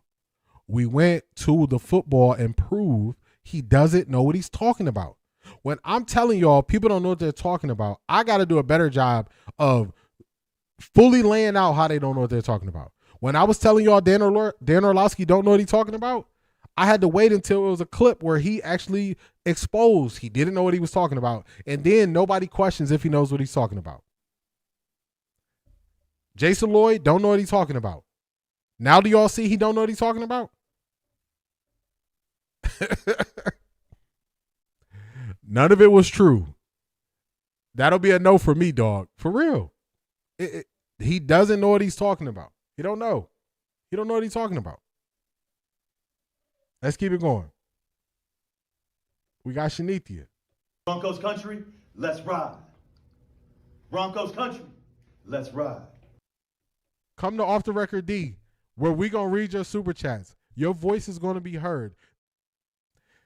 Shout out to Shanithia. We appreciate you. D, I'm glad you did this breakdown today. I was thinking yesterday we were wasting time by talking to Jason Lloyd and any other local media. It is time to press past these people. I agree. That's why I'm telling y'all. When this fall gets here and when football is being played, I have no use for these people. We are going to talk about the game. We're going to talk about stats. We're going to do film breakdowns. We're going to create our own content. We are not going to spend all this time wasting time on people that don't know what they're talking about. Year 2 will not be like year 1. Are y'all picking up what I'm putting down when I start saying that? D, what stood out to me is when Boog said how when Shedeur watch film, he sees something that he wants to do or concerns him with, he calls and texts the coaches. Stefanski never told that part. For real. He said, now ask the coaches that. And if you didn't see that, don't worry. We're going to get to it. I'm going to stop cutting them off. Let's go. It's 5 minutes. I got to stop it probably 2 more times just for fair use, but we're going to keep it going. Let's listen to Boog. So, and also I'm going to say that we got to have more common sense to understand when things are being said that aren't true. Regardless of whoever's trying to paint what narrative or whatever the reason they're doing it, I don't know, but clearly it's ill will behind it because it's not true. I be with Shedeur often, and he's always studying film. He can't even finish his food at night sometimes because he's watching and studying film. And, you know, sometimes we up at 11, 12 at night watching film, but I don't put those, you know, I record a lot of stuff, but I don't record it because we're in the comfort of his own home. And, you know, and that's what you don't want cameras in his face when we just having family time and just vibing and talking about the game and what game plans and life or whatever. But he's always got his film in front of him and understanding what he's looking at and what he's reading. But to say that he don't understand how to read defenses and all that crazy, man, that's pure foolery. So regardless of whoever putting that narrative out there, that's when I say people have common sense is no longer common. And Talk to him. You talking about a kid who threw for over 4,000 yards, a kid who has had a different offensive coordinator every year in college. So you mean to tell me he can't read defenses or understand what the defense trying to do to him, and he can go out there and throw for 4,000 yards? Well, I guess so. If he could read defense and watch film, then he would throw for 8,000. If that's the case, man, y'all crazy. I don't know what. If you think this man can't read the defense, understand what the defense is trying to do to him, and he's out there gaming like that, and then somebody said, "Well, that was in college." Okay, go to the pro game. I honestly know that, and somebody on the internet, I know y'all good on this internet. You can find where he got on that podium and he told the reporters exactly what the defense was trying to do to him, what he seen, what he read, and how he was able to adapt and adjust and make the play that he know he needed. I showed y'all that first. I gave you the answers to the test. I gave you the answers to the test. I showed you Shedeur explaining on the podium what it was. Also, if you want to, if you watch anybody that breaks down film, if you go back to, let me make sure I get the right game. I believe it was the Ravens game. The first time he got in the game, they were running cover 4, and they had their linebackers playing back deep with depth, and he threw it underneath to the tight end. They ran a similar concept. They identified it was cover 4, but this time the linebackers didn't get depth because they had to make sure he was not going to throw it underneath. He threw it over top. He threw it over top. That's somebody who identifies what they're doing. And this is just, I'm recalling this off the top of my head just because I watch film.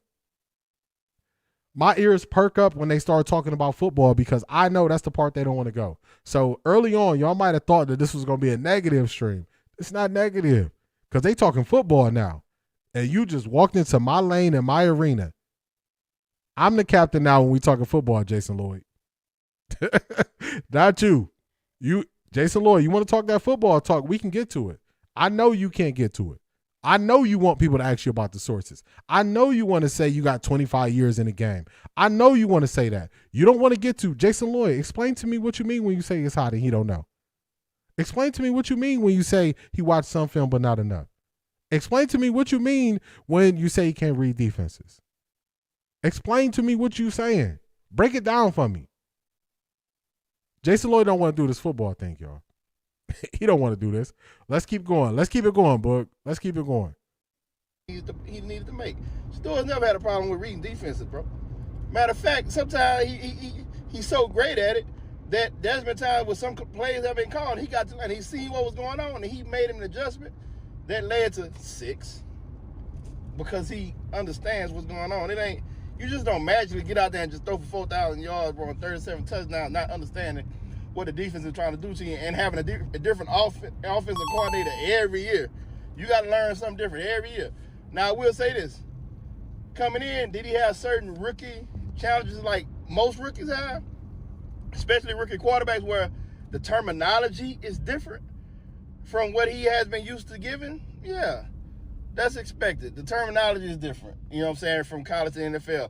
Gun, jit, sling, 44, dove, right, left team, gun slide, fire, shot, and I'm long term. Yes, that, you know, that's just, but that's expected. So yeah, but to say that the man don't watch film or don't know how to study film or don't know how to read defenses, don't know when he's hot, man, you crazy there. So I guess if he learned how to learn when he's hot, he would have thrown for 8,000 yards then, because he showed through for over 4,000, not knowing when he's hot. Talk to him. Common sense. Common sense. but common sense is no longer common again. So Talk to again, him. people might have Common said sense. these things because they have certain narratives they've been trying to push. They've had certain ill will towards him that they've been trying to plant these seeds. But common sense tells us what is true and what ain't. You know what I'm saying? Like, so yeah, we've been letting that ride and for too long, and I just want to address it because that ain't the case, bro. He's never had a problem. He always got his iPad in front of him and calling his coaches at nighttime. And you know, say, hey, I see this. What y'all think, you know, and going over stuff with his coaches at 9, 10, 11 o'clock at night since he's been in the NFL. You know what I'm saying? Ask the coaches that. Man, Y'all hear that? Now ask the coaches that. Let me play that little part back. I hope y'all heard what Boog just said. Let's go back a little bit. Now run, ask the coaches that. He's never had a problem. He always got his iPad in front of him and calling his coaches at nighttime. And you know, say, hey, I see this. What y'all think, you know, and going over stuff with his coaches at 9, 10, 11 o'clock at night since he's been in the NFL. You know what I'm saying? Ask the coaches that. Man, he call y'all late at night when he see something, or he something that he trying to figure out, or something that he want to add in, that he want to talk about tomorrow during the team meeting tomorrow, the next day. He's up watching film, bro. Y'all, I don't know what people think. They think we just gonna let that ride when we know better. Come on, man, stop playing with us, man. Like, just keep it G. That's all I ask, man. Just keep it real. You know what I'm saying? And again, some of these things might have been said by certain people for certain reasons, but I would say this too. Every time we got something good to say, just like now, we don't mind saying the name of where we got it from. But every time somebody is something negative or this, it's always a ghost. Why are all the ghosts got so much to say? And they can't stand out front and take accountability for what they say. Because when we got to say what we got to say, we stand in front of it like. We might have to call Boog Ghostbusters. He said, I ain't afraid of no ghosts. Ghostbusters. Y'all remember that? I'm not afraid of no ghosts. We not afraid of these ghosts that won't put their name on nothing. I ain't afraid of no ghosts. Come on now. Like champs. Ain't nobody ducking and hiding and running and ain't doing none of that. So if they saying this, why they can't stand on it? Because when you know it ain't true, that's when you know it's foolishness. When people can't stand on stuff, it's foolishness. It should be dismissed. If people can't add an address to it, you can't stamp it, it should be dismissed. Because when we say what we gotta say, we ain't gotta hide nothing. Cause we standing on that. Believe that. Sounds familiar.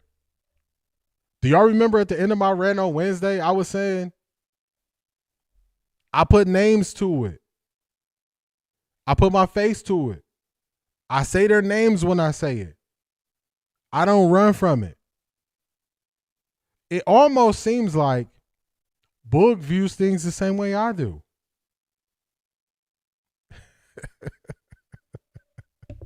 Now y'all see why I felt good today?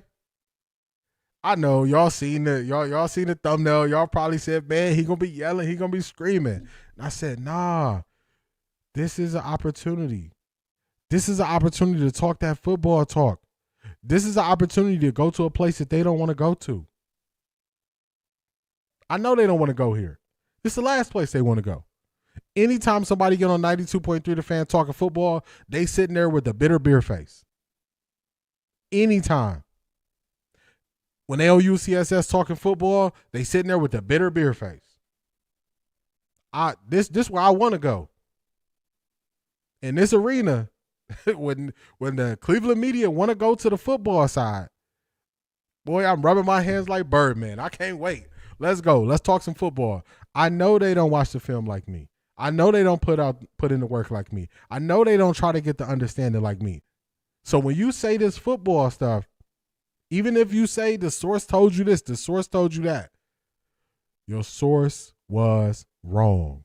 Your source told you lies. Early on, I told y'all, I said truth and the lies. I said the truth is somebody probably did tell Jason Lloyd that. The lies are everything that was said was a lie. Y'all see what I'm saying? It's no way I could be upset up here today. It's no way, I could be not in a good mood today. It's no way I could not be positive today. They just stepped into the wrong arena. The wrong arena. That's all. That's all that was. And we got some time today. So I'm going to catch up on the chat. We're going to catch up on the chat. I got you at 11s. Then we're going to get to looking at some of the Browns free agents. So let's get it. We got time today, y'all. Let's do this. Give me a second just to organize some stuff as I catch up on the chat and look for where we're going to go next. I got y'all. Let me catch up on the chat. Yeah, sorry about that, Detroit Gemini. I don't know why I got you. Even the Browns are moving past the local media. Jason will never get in that building info again, and that's making him even angrier. Jason Lloyd, your access has been denied.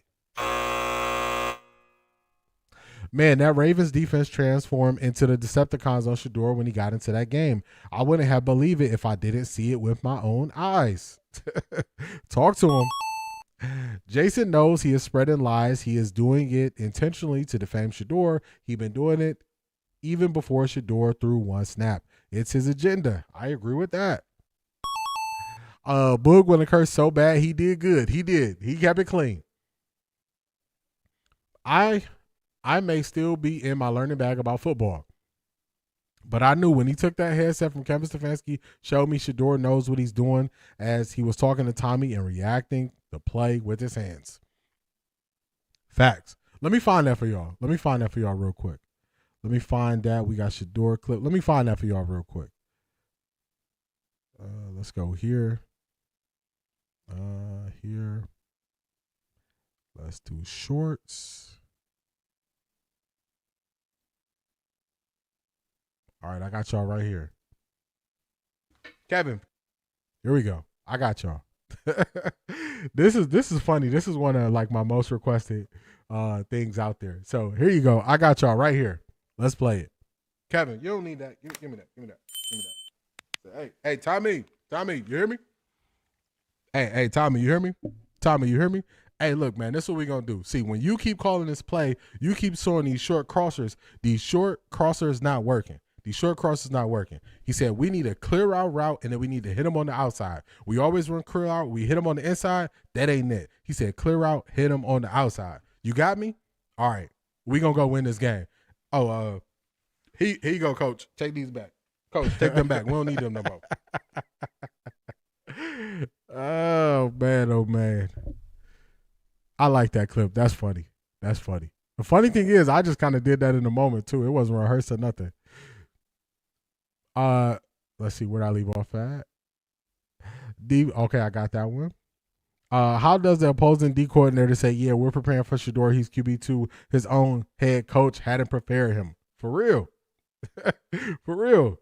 The defense is preparing for him, but the head coach is not preparing him to play. Make it make sense. Let's catch up while I'm trying to get to the Brown stuff. Where we at? D, wasn't Shedeur pressure 46%, but he know nothing? Why would a QB get pressure that much if the other team didn't feel threatened? Y'all want to know something? When we watched the Minnesota game together during our watch party, I said Brian Flores didn't show anything versus Dylan Gabriel. He wasn't showing any exotic schemes. He wasn't showing any pressure. And I said it's because he didn't have to. As soon as Shedeur became the starter, we saw teams going exotic, disguising schemes and everything. All totally different coverage than Dylan had ever seen. I like that. Ghostbusters. Yeah, we ain't afraid of no ghosts. With Lloyd, everyone is anonymous. For real. Tell me something. If Shedeur don't recognize what the defense is trying to do, why would he take them headphones from Stefanski to talk with Tommy Boy about the play call? Just like that. We ain't ducking no smoke. I know Shedeur is sitting back smiling at how his fans are eating Jason alive all across the country. Jason, you tried it one last time. Access denied.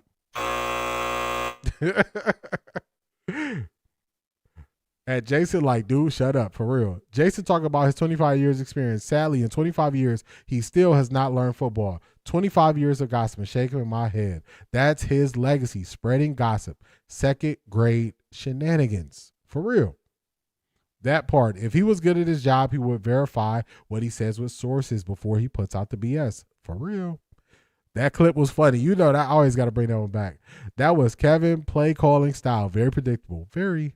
Shedeur couldn't hold it in, he couldn't hold it in no more. Give me the headset. Give me the headset.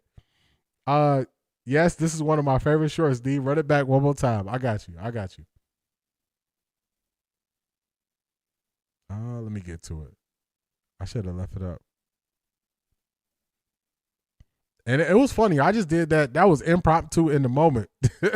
I was like, look at this. All right, here we go. Let's pull this here. Kevin. Let's take you down and put you back up. And then after this, we're going to get to the Browns. We're gonna get to the Browns press conferences with the new players. Kevin, you don't need that. Give me that. Hey, Tommy, you hear me? Hey, Tommy, you hear me? Hey, look, man, this is what we're going to do. See, when you keep calling this play, you keep showing these short crossers. These short crossers not working. He said, we need a clear out route, and then we need to hit him on the outside. We always run clear out. We hit him on the inside. That ain't it. He said, clear out, hit him on the outside. You got me? All right. We going to go win this game. Oh, here you go, Coach. Take these back. Coach, take them back. We don't need them no more. Kevin, you don't need that. Take them back. We don't need them no more. Maybe Sanders didn't want to study that whack playbook Kevin Stefanski has. He studied it. It just wasn't good. He said, all right, you keep got me doing the same thing. It's predictable. Second and long. Let's run this. D, go to Twitter. They eating Tyvis up. Uh-oh. They doing them like that? All right, let's do two things at once. All right, let me pull up the Browns. Let's listen in on some of the players. And then also, I'll go to X on the other thing. Yep. Man, this volume is so low.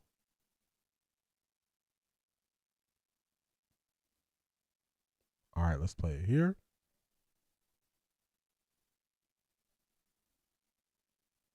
All right, there we go.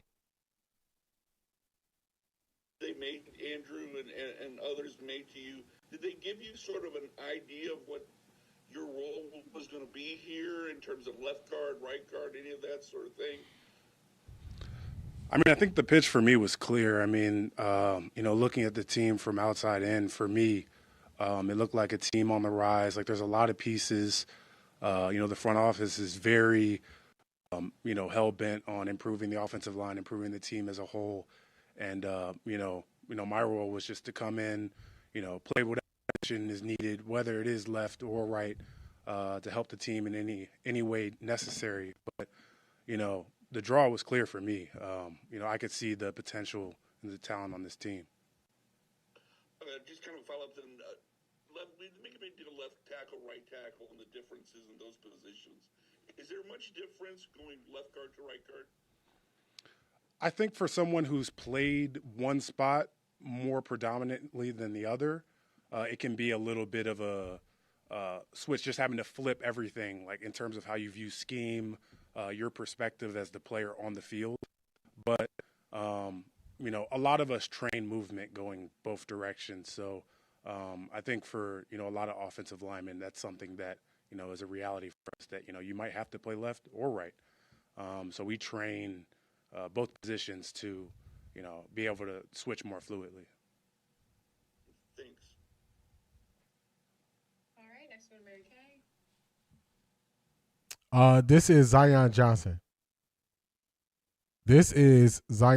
Right here. Yeah, they got to switch this sound up. I turned it up on my end too. The sound was so bad. I'm like, what is this? I'm Zion Johnson. I'm trying to find where they're going in on Tyvis. Is it up under one of other clips that they're going on Tyvis? I'm kind of scrolling down his timeline as I do this. Zion, just wondering, do you know Joel Bitonio at all? And there is some thought that maybe he might come back to the team. And I don't know, if that's going to happen or not going to happen. But if you had a chance to play with him and work with him, what do you think that would be like for you? No, personally, I don't know Joel Bitonio personally, but, I think every young guard knows who Joe Bitonio is. He's played at an extremely high level year after year after year. He's the, kind of pinnacle on the level that a lot of young guards aspire to play to. So, to have the opportunity to be around somebody like that, to learn from them, to, play next to them. I think anybody would love that opportunity. And would you, love a chance to reach out to him and say, hey, come on, let's do this? Would you take that chance if you had? Come on, man. Mary Kay, you have. Oh, you're saying check to see if they were. Okay, got you. Mary Kay, he got confidence in himself. This is a media thing where they're saying, oh, see, if you want to reach out, play with him. You think he don't have self-belief that he could do what Joe did last year? You think he's not looking at that opportunity in that way? Like, what are you even asking, Mary Kay? Bridge the gap between the team and the player and the players and the fans. Not make this about Mary Kay. Joe Bitonio. Like, when he said he didn't have a relationship with him, move on. Like, move on. What are we doing? I think, not knowing him personally, I don't really know like where he's at mentally in his career. Whether he's thinking about coming back, retiring. I don't know him, but like I said, as a young guard, I would love the opportunity to play with somebody who's put together a body of work for their career like he has. Thank you. All right, next we go to Scott. What was that line of questioning? He told you he didn't know him. So are you trying to see like, oh, these guys, they're trying to recruit Joe Bitonio? What are we doing? What are we doing? Hey, Zion, you mentioned the Browns being hell-bent on fixing the offensive line. So just what have you thought about the other moves, starting with Titus and then obviously Elton as well? Yeah, both of those guys I've watched a lot on crossover. As offensive linemen, we love to watch our peers see things that they do well, see things that we can steal for our own game. And both of those guys are really, really good players.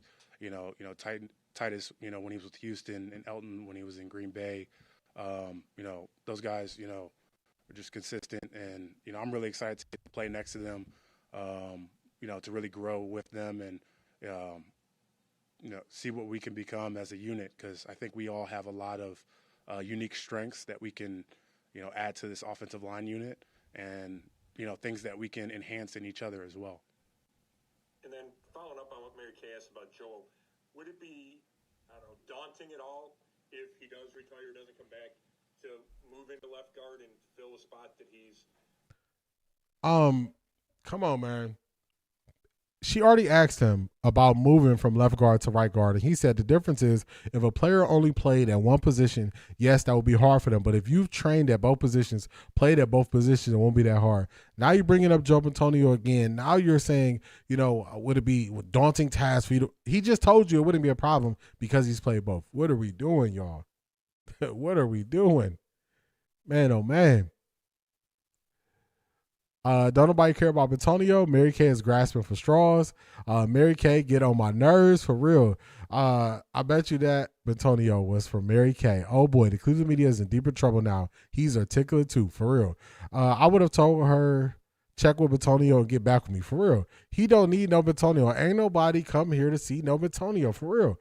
She acting like the offensive line was all that. Stop the drugs, for real. I don't know him, Mary Kay. For real. They never direct questions to the right person. I'm about to go sit on the steps at Mercedes-Benz and Tro. Oh, no.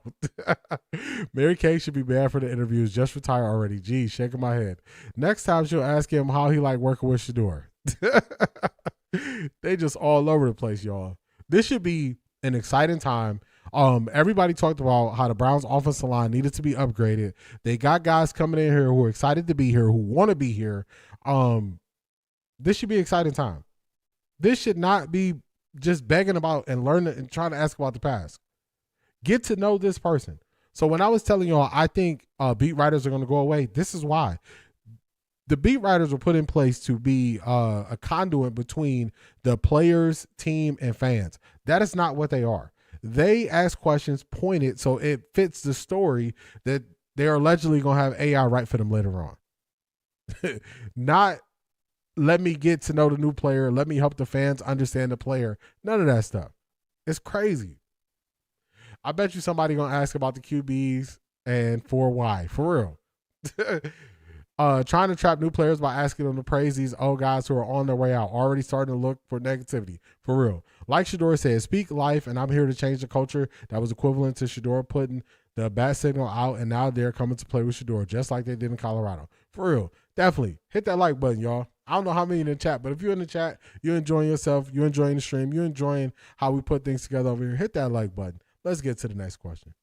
Phil, gone to 7 Pro Bowls, at that spot for this team?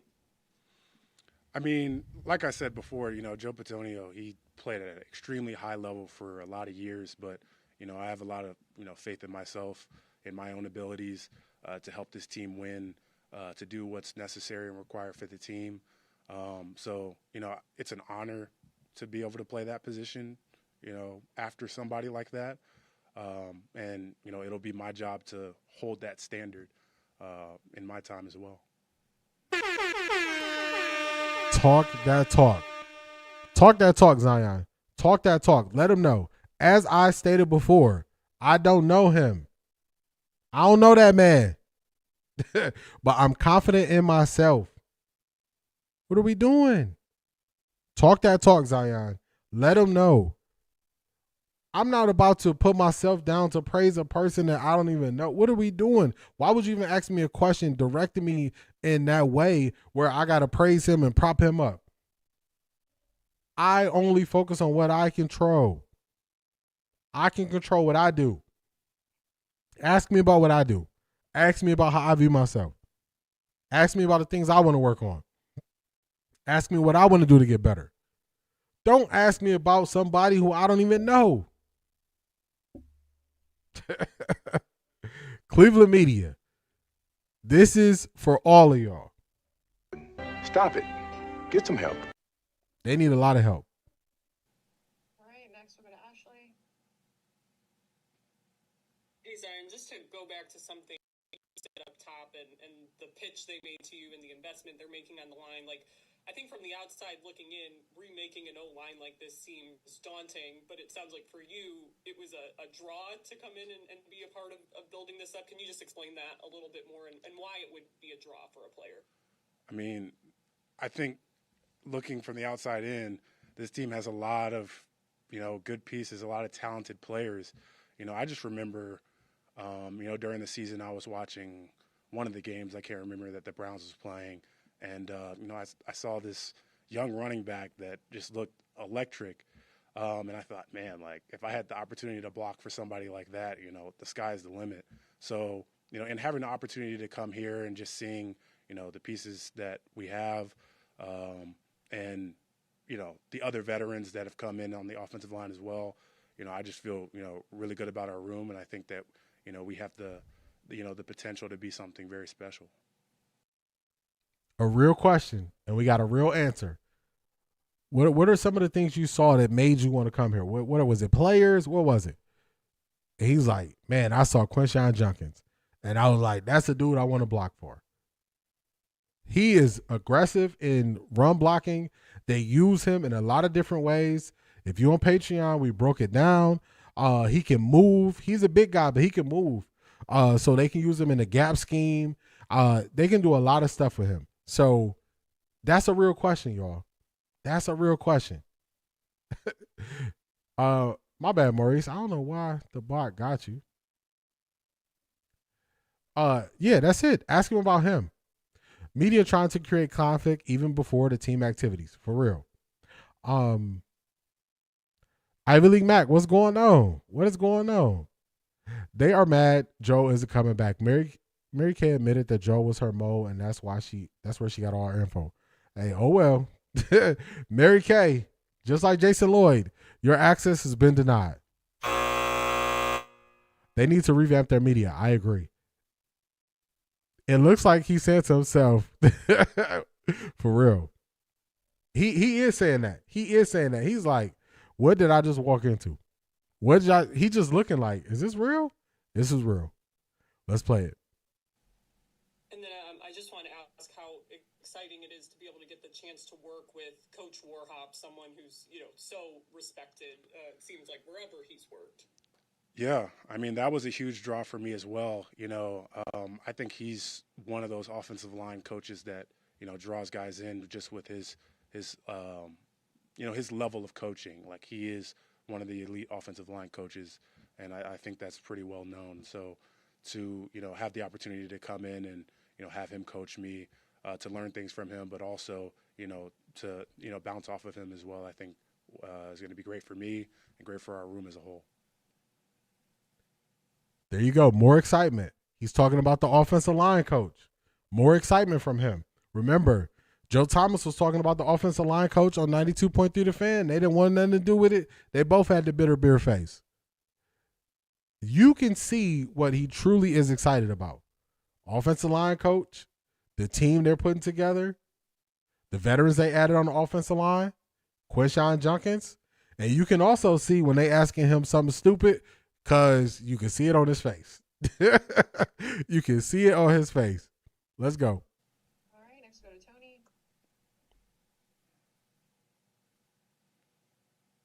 Hi, Zion.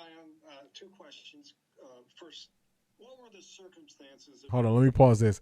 Shout out to Crown Woman Collective. I like the fact you like the thumbnail. It's the off season, so I'm trying a couple new things with thumbnails, trying some stuff out. So shout out to you. Welcome in, Crown Woman Collective.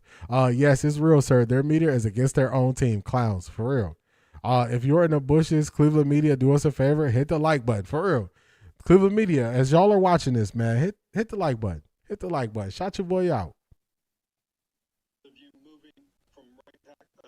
Left tackle to right tackle your second season and staying there for the next 3 years? Right guard, I'm sorry. Yeah. Left guard to right guard.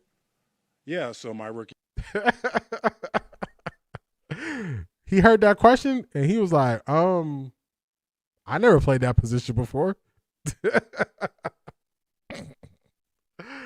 Oh, shucks. This is funny, y'all. He has confidence in himself. Him and Shedeur should get along well, for real.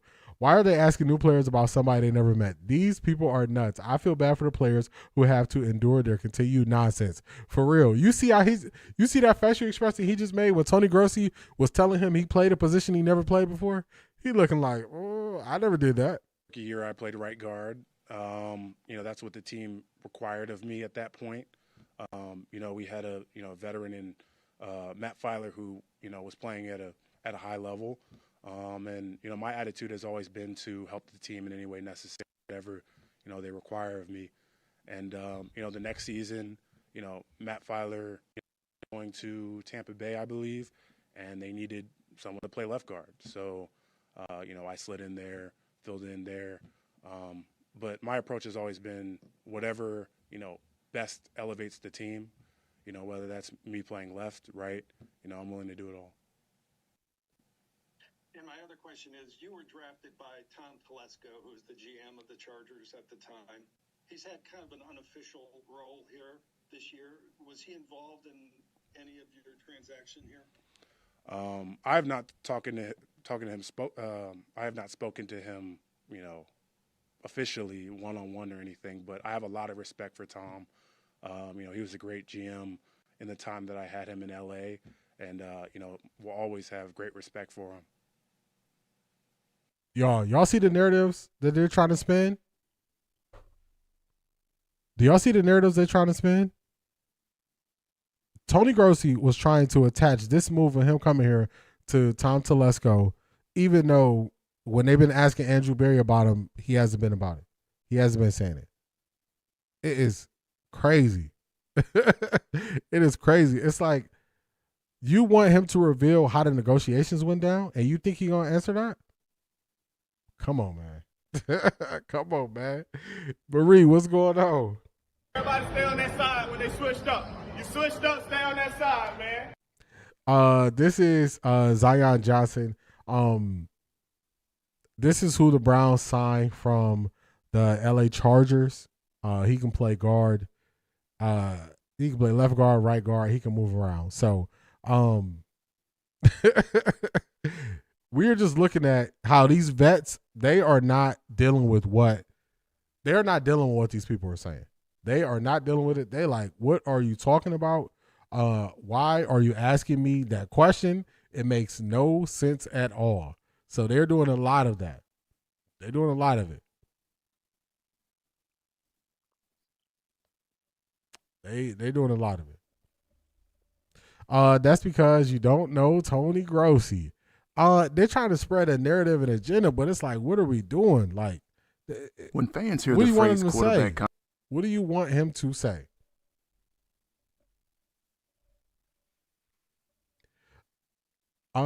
D, that clip is from Press Room Breakdown about QB competition. Oh yeah, I did see this. Somebody sent this to me. But we got we got live stuff. We got stuff happening in real time, like with these players. So we'll keep reacting to this. But I did see that. Shout out to Press Room Breakdown. I promise you, he is scratching his head after this interview. He is. The gymnastics are starting already. Wow, they are just toxic. For real.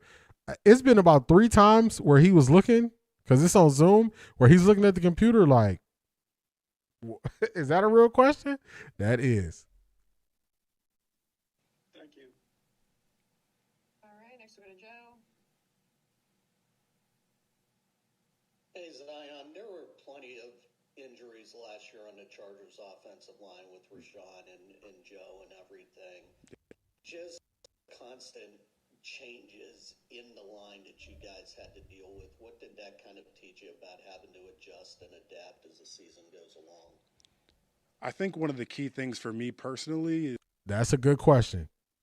was just, focusing on my role, on my job, helping the team in any way possible, whether that meant, honing my own craft, getting my own work before practice, or, pulling another guy aside, whether, it was a tackle that's filling in or, a center that's filling in, to get extra work with that guy to build that, that synergy, that camaraderie, so that we can play together on Sunday. I think it just kind of taught me the ability to adapt to whatever situation, whether it's 2 days before the game, we find out, somebody different is starting, or whether we know, it's Joe or Rashawn who's going to be starting, continuously, someone I have a rapport with. Just being able to adjust and look at the circumstances and, figure out how to move forward. That was a better question, because that is more him explaining first person what he went through and how he adjusted to their line facing some injuries. So that was a better question. The previous question is like, what are you asking? D, is the whole O-line black? We got to see what they do at left tackle.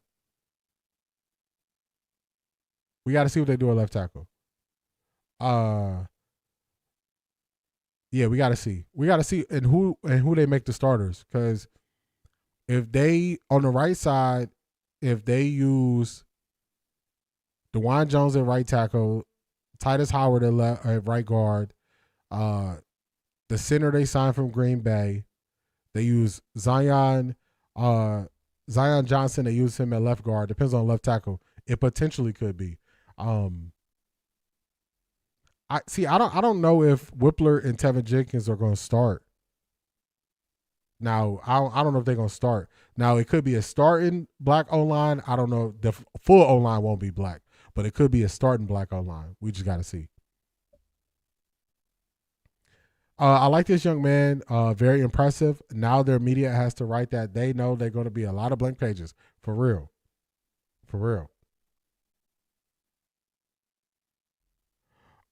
This is Zion Johnson. We signed him from the Chargers, and I want to say we did an In the Weeds on Patreon with him, so we got some. I think we did an In the Weeds with him on Patreon, so we might have some video of him on Patreon as well. The intellect is definitely there, as well as the preparation. Yes, I'm impressed. I like it. I like him. I know last year during OTAs and maybe some during training camp, they looked at you at center. Just did that build up your versatility, or how did that experience go? I think for me, having that opportunity of, learning center, playing that position some, it definitely did build up my versatility, but it really honed my process as a player. When you have to flip positions, when you have to go center, guard, there's guys out there that have to go tackle, guard. You have to have a process for, how you prepare yourself during the week, prepare yourself before the snap. just to get in that mode to play that position. So it really honed down my routine for the week and honed down my process as a player. Okay, thanks. All right, next we'll go to Cam. Zion, you kind of just talked about the synergy and the adjustments you had to make with an offensive line that dealt with injuries, but how much does that now relate, and how much of that can you bring here with an offensive line that's going to be just so many new pieces and parts in general, not just a guy stepping in here, just an entirely revamped line? How much can that translate as you enter your time here with the Browns? I mean, I think the key thing is we got to work together. We got to, put in the time on the field, in the weight room, whatever's required to, grow that synergy playing together, knowing how we set, knowing, how we fit different double teams. And I think that just takes dedication, and that takes, the effort put forward to work at it. And I think, the guys that we have, in my brief time talking, to Elton, I think that we're all alike in that way, that, we want to be great. We want to, have that synergy as an offensive line. So we're going to do anything necessary to achieve that.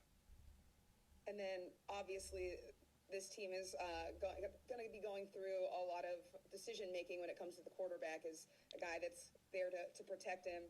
You might be faced with different opportunities, different guys, and it might be kind of fluid, especially, throughout the summer. So what's your mindset going into this as the team approaches that, having to maybe be a little bit more versatile in how you block and how you scheme things for whoever may be there under center? Our job is, whoever's under center, to give them the best opportunity, the best chance to be successful at what they do. Whether that means protection, whether that means, making the run game efficient to provide some cushion for the quarterback. I think, our mindset is, we're going to do whatever we can to, help put the quarterback in a position where he can be successful. Thank you. All right, next we'll go to Jeff. Hey, Zion, 2 questions. Were you disappointed the Chargers declined that 5th-year option on you? Was I disappointed? No, I wouldn't. I know there's a lot of things that. It's another one of these questions, y'all. These questions, man. What are we doing? Were you disappointed the Chargers didn't pick up your 5th-year option? What do you want him to say to that question? What do you want him to say? Yeah, I was mad at the team. I mean, the only thing he can say is it's a business. So why waste it? Why waste it? Why waste a question on that? I don't think all the new guys are interviewing today, Marie. Titus Howard is not speaking today, and it's somebody else they said.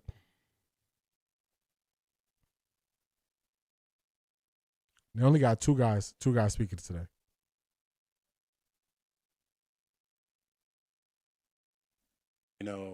Go on, with the business side of things, but my mind has always been squarely on football, how I can affect the team, how I can help the team, and playing my game and continuously getting better as a player. So, I try to control the controllables, the things I can control on the field, what I put in my body, how I work out, and the things that I don't necessarily have control over, I don't really worry too much about those things.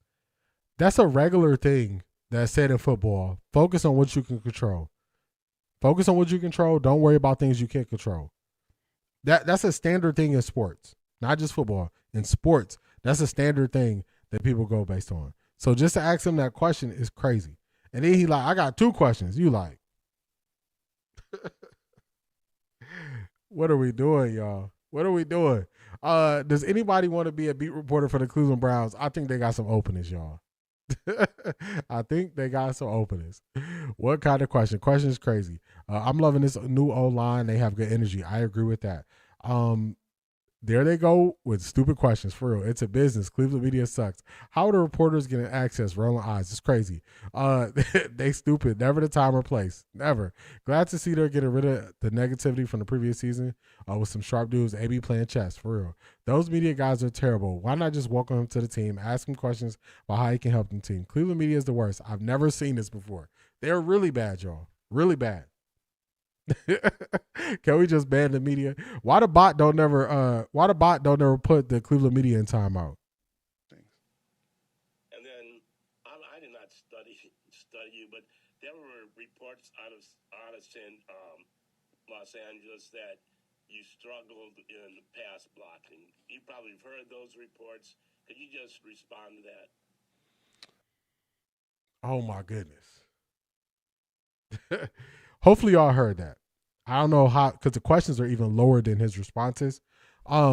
He said, I did not study you. That's what he started with. I did not study you. There are reports out of Los Angeles that you struggle in pass blocking. Can you respond to that report?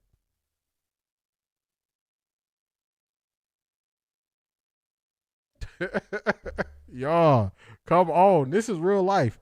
I'm not making this up. These are real questions that they are asking at an introductory press conference. That was a real question he asked him. That was a real question. What? Come on, man. What are we doing? I'm saying, bot, do your job. Get the Cleveland media. For real. Cleveland media operates out of bad faith. They need to be called out as bad actors, not just rebuted. Telling on yourself is crazy. He started with telling on himself. Like, what are we doing? What are we doing? Hey, gather yourself, Zion. Gather yourself before you flip. Gather yourself and answer the question. But man, oh man, what is this? What is this? I mean, I think evident watching the tape, I think, I have a lot of strengths in pass protection if, watching the tape. I think it's something that I've continuously worked on year in and year out in my career. I think that's something I've definitely improved on throughout my career. Yeah, I mean, that's pretty much all I got for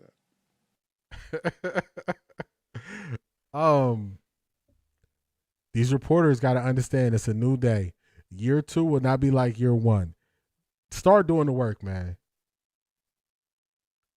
Start doing the work. Start doing the work, man. Start doing the work. What is this? How are you a reporter and you don't do no research? Now y'all see why I rub my hands like Birdman when they want to talk about football. When they want to talk about football, I rub my hands like Birdman because I know I got the upper hand. I know they're not watching no film. I know they are not looking at these guys. I know they're not. He just was the one that just said it. Say it with me. Revoke their credentials. For real. If I would have summarized this, y'all would have thought I made this stuff up. Y'all would have thought I made this up if I would have summarized this. The media is a mess. Soap opera drama is Cleveland media. For real. Any question starting with, I heard from a source, is a trap, complete trash. I agree. Jesus, please be defense. These people making me mad and it ain't even about me. For real. It's just ridiculous. The answer should be no. Real question. What is the age range of Cleveland media and the racial demographics? It is about 3 young people that cover the Browns. And when I say young, I mean under 40. So Ashley, I think her name is Ashley Barstock or Baystock, Cam Robinson, and Daniel Owusie. Those 3 are under 40, I believe. Everybody else is over 40 and majority Caucasian with most being male and one being female being Mary Kay Cabot. So these questions are not relevant at all. At all.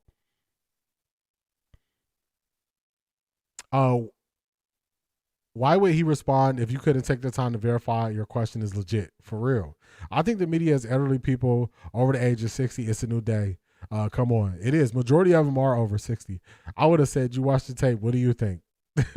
Cleveland media, bad first impression to these players. They're really awful. For real. How do you have a job? D needs to get up there and ask some relevant questions. I would ask way better questions, like just getting to know them. You know what I'm saying? Put Cleveland media to shame. Embarrassing. Any young reporter who wants to get some experience and who can remain objective should head to Cleveland media market immediately. I agree with that. I totally agree. Totally agree. All right, thanks. Mm-hmm. All right, we'll do a few more. We'll go to Dan. Hey, Zion, I wanted to follow up on, you were talking about watching the Browns and seeing that running back, who I'm assuming was Quinshon Judkins. Do you remember what it was you liked so much about watching him? I remember watching, I think it was a counter play that they ran to the left, and I think like a tight end got a holding call or something, but the run split for like a 60-yard touchdown, and it got called back. But I watched that run, and I was like, wow, that was an insane run by that running back. And, I think tons of offensive linemen around the league, when you see a running back that can make, things appear almost out of nothing, it's very impressive to watch. That's a good question. Follow up on when you said you were excited. You saw something excited from Quinshon. What was it?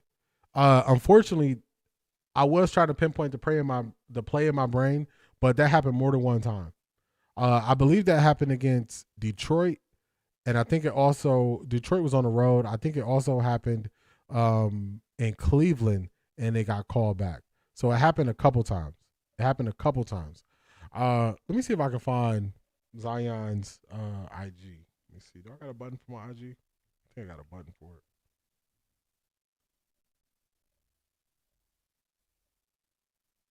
Yeah, these questions, these questions are crazy, y'all.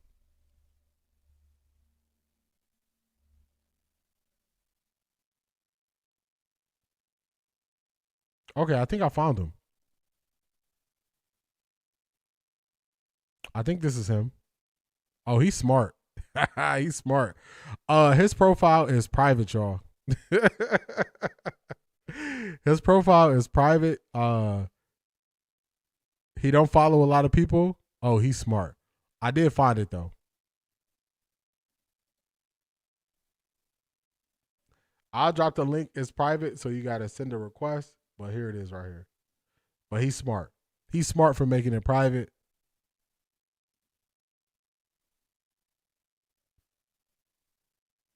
And then, you have not missed many games. Oh, you good, Marie? You good? Why has it been so important for you to be on the field, and how much pride do you take in the fact that you're kind of always there to answer the bell? Yeah, I mean, I take a lot of pride in it because, you can't help the team, from off the field. I mean, sure you can through practice and whatnot, but I think the way that I add to the team, the way that I, fill my role and do my job is being out there consistently, doing my job, giving everything I can, whether it's my body or whatever, to the team. So I take a lot of pride in that. Thank you. All right, last two. First one from Mary Kay again. Hi, Zion. Just wondering, have you had an opportunity to meet or talk to either Shedeur Sanders or Deshaun Watson since you got this opportunity? And if not either of those guys, have you maybe heard from anyone else and maybe another veteran on the team kind of welcoming you here so far? Stop it. Get some help. Y'all know Mary Kay was going to ask about the quarterbacks, y'all. Y'all know she couldn't make it through without asking about the quarterbacks. What does it matter?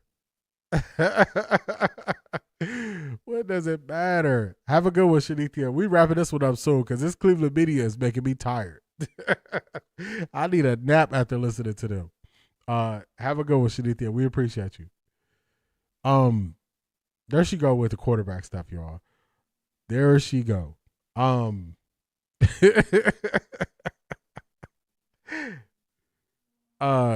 This is crazy. I'm gonna play his response, and then I think we gonna call it. This is making me sleepy with these questions they're asking. I haven't had an opportunity to really talk to anybody yet. It's been really, really fast. It's been like a whirlwind. But those are some of the guys that I look forward to meeting, to talking to when I have the opportunity to, and especially when we get working here in a few weeks in OTAs. Oh, shucks. Yeah, get to the money. Get to the money, Shanithia. Get to the money. All right, y'all. I think this was a really good stream. We hit some really good points. We tackled the points of the Cleveland media. We got an example, live look at them responding to the new players, the questions they ask, quarterbacks. I didn't watch your film, but they say you're not good questions. I don't know. I don't know what's going on with Cleveland media. D, during the season, I was getting notifications when you were on, but not lately. What's that about? I'm not sure. Because I even schedule. I usually try to schedule my posts the night before about. Oh, whoops! Pressed the button accidentally. I usually try to schedule my posts the night before. But even if you don't get the notifications, just know we go live Monday, Wednesday, Friday, 10:30 Eastern Standard Time. We don't stop. We keep going. So I'll let y'all know in advance if it's the time I'm taking off. But even if you don't get the notifications, definitely tap in Monday, Wednesday, Friday, 10:30 Eastern Standard Time. I'm always here. I think these guys will have it together. The new coaching staff is much better, and we will see in the preseason games. I agree. You will know week one if this offseason was successful based on how many flags the O-line gets, and if Shedeur looks around and doesn't have to reposition players who don't know the playbook. Those are some good things to look at for real. Someone stick a fork in my eyes. I can't take too much more of this. Yeah, I'm over it, y'all. I listen. I'm excited about Zion Johnson. I'm excited about what they've done. It's a rolling grade. We're gonna grade them again after the draft. But this is the Cleveland media, y'all. Their access has been denied. That's why they don't know what they're talking about. Let's shout out everybody who supported the stream today. Let's do it. Because this is, man, Mary Kay asked that quarterback question. I couldn't take it. Shout out to Zedric starting this thing off right. Shout out to Paul, the true believer. Shout out to Black Pearl. Shout out to Wet 11s. And shout out to Shanithia. Shout out to all y'all for y'all support. I really, really, really appreciate y'all. Hopefully y'all enjoyed this stream. I know this stream took a slight turn where y'all probably thought it would be negative, but it was positive because we took it right to the football field. That's the arena that I want to be in. That's what I want to talk about. So I enjoyed it. Hopefully y'all did too. Patreon, we're going to keep working. I'll try to get something out to y'all as always. Have a wonderful weekend. I appreciate each and every one of you. Like, comment, subscribe. I will catch y'all on Monday. Peace, everybody.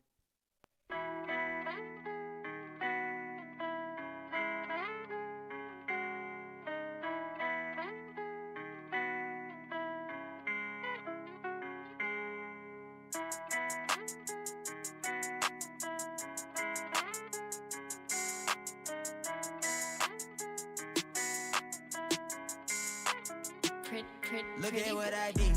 Look at what I started. Look how far I came, dog. I ain't had no guidance. I just did my thing, dog. I just went my hardest. And I'ma go hard regardless. Yeah, I'ma go hard regardless. Yeah.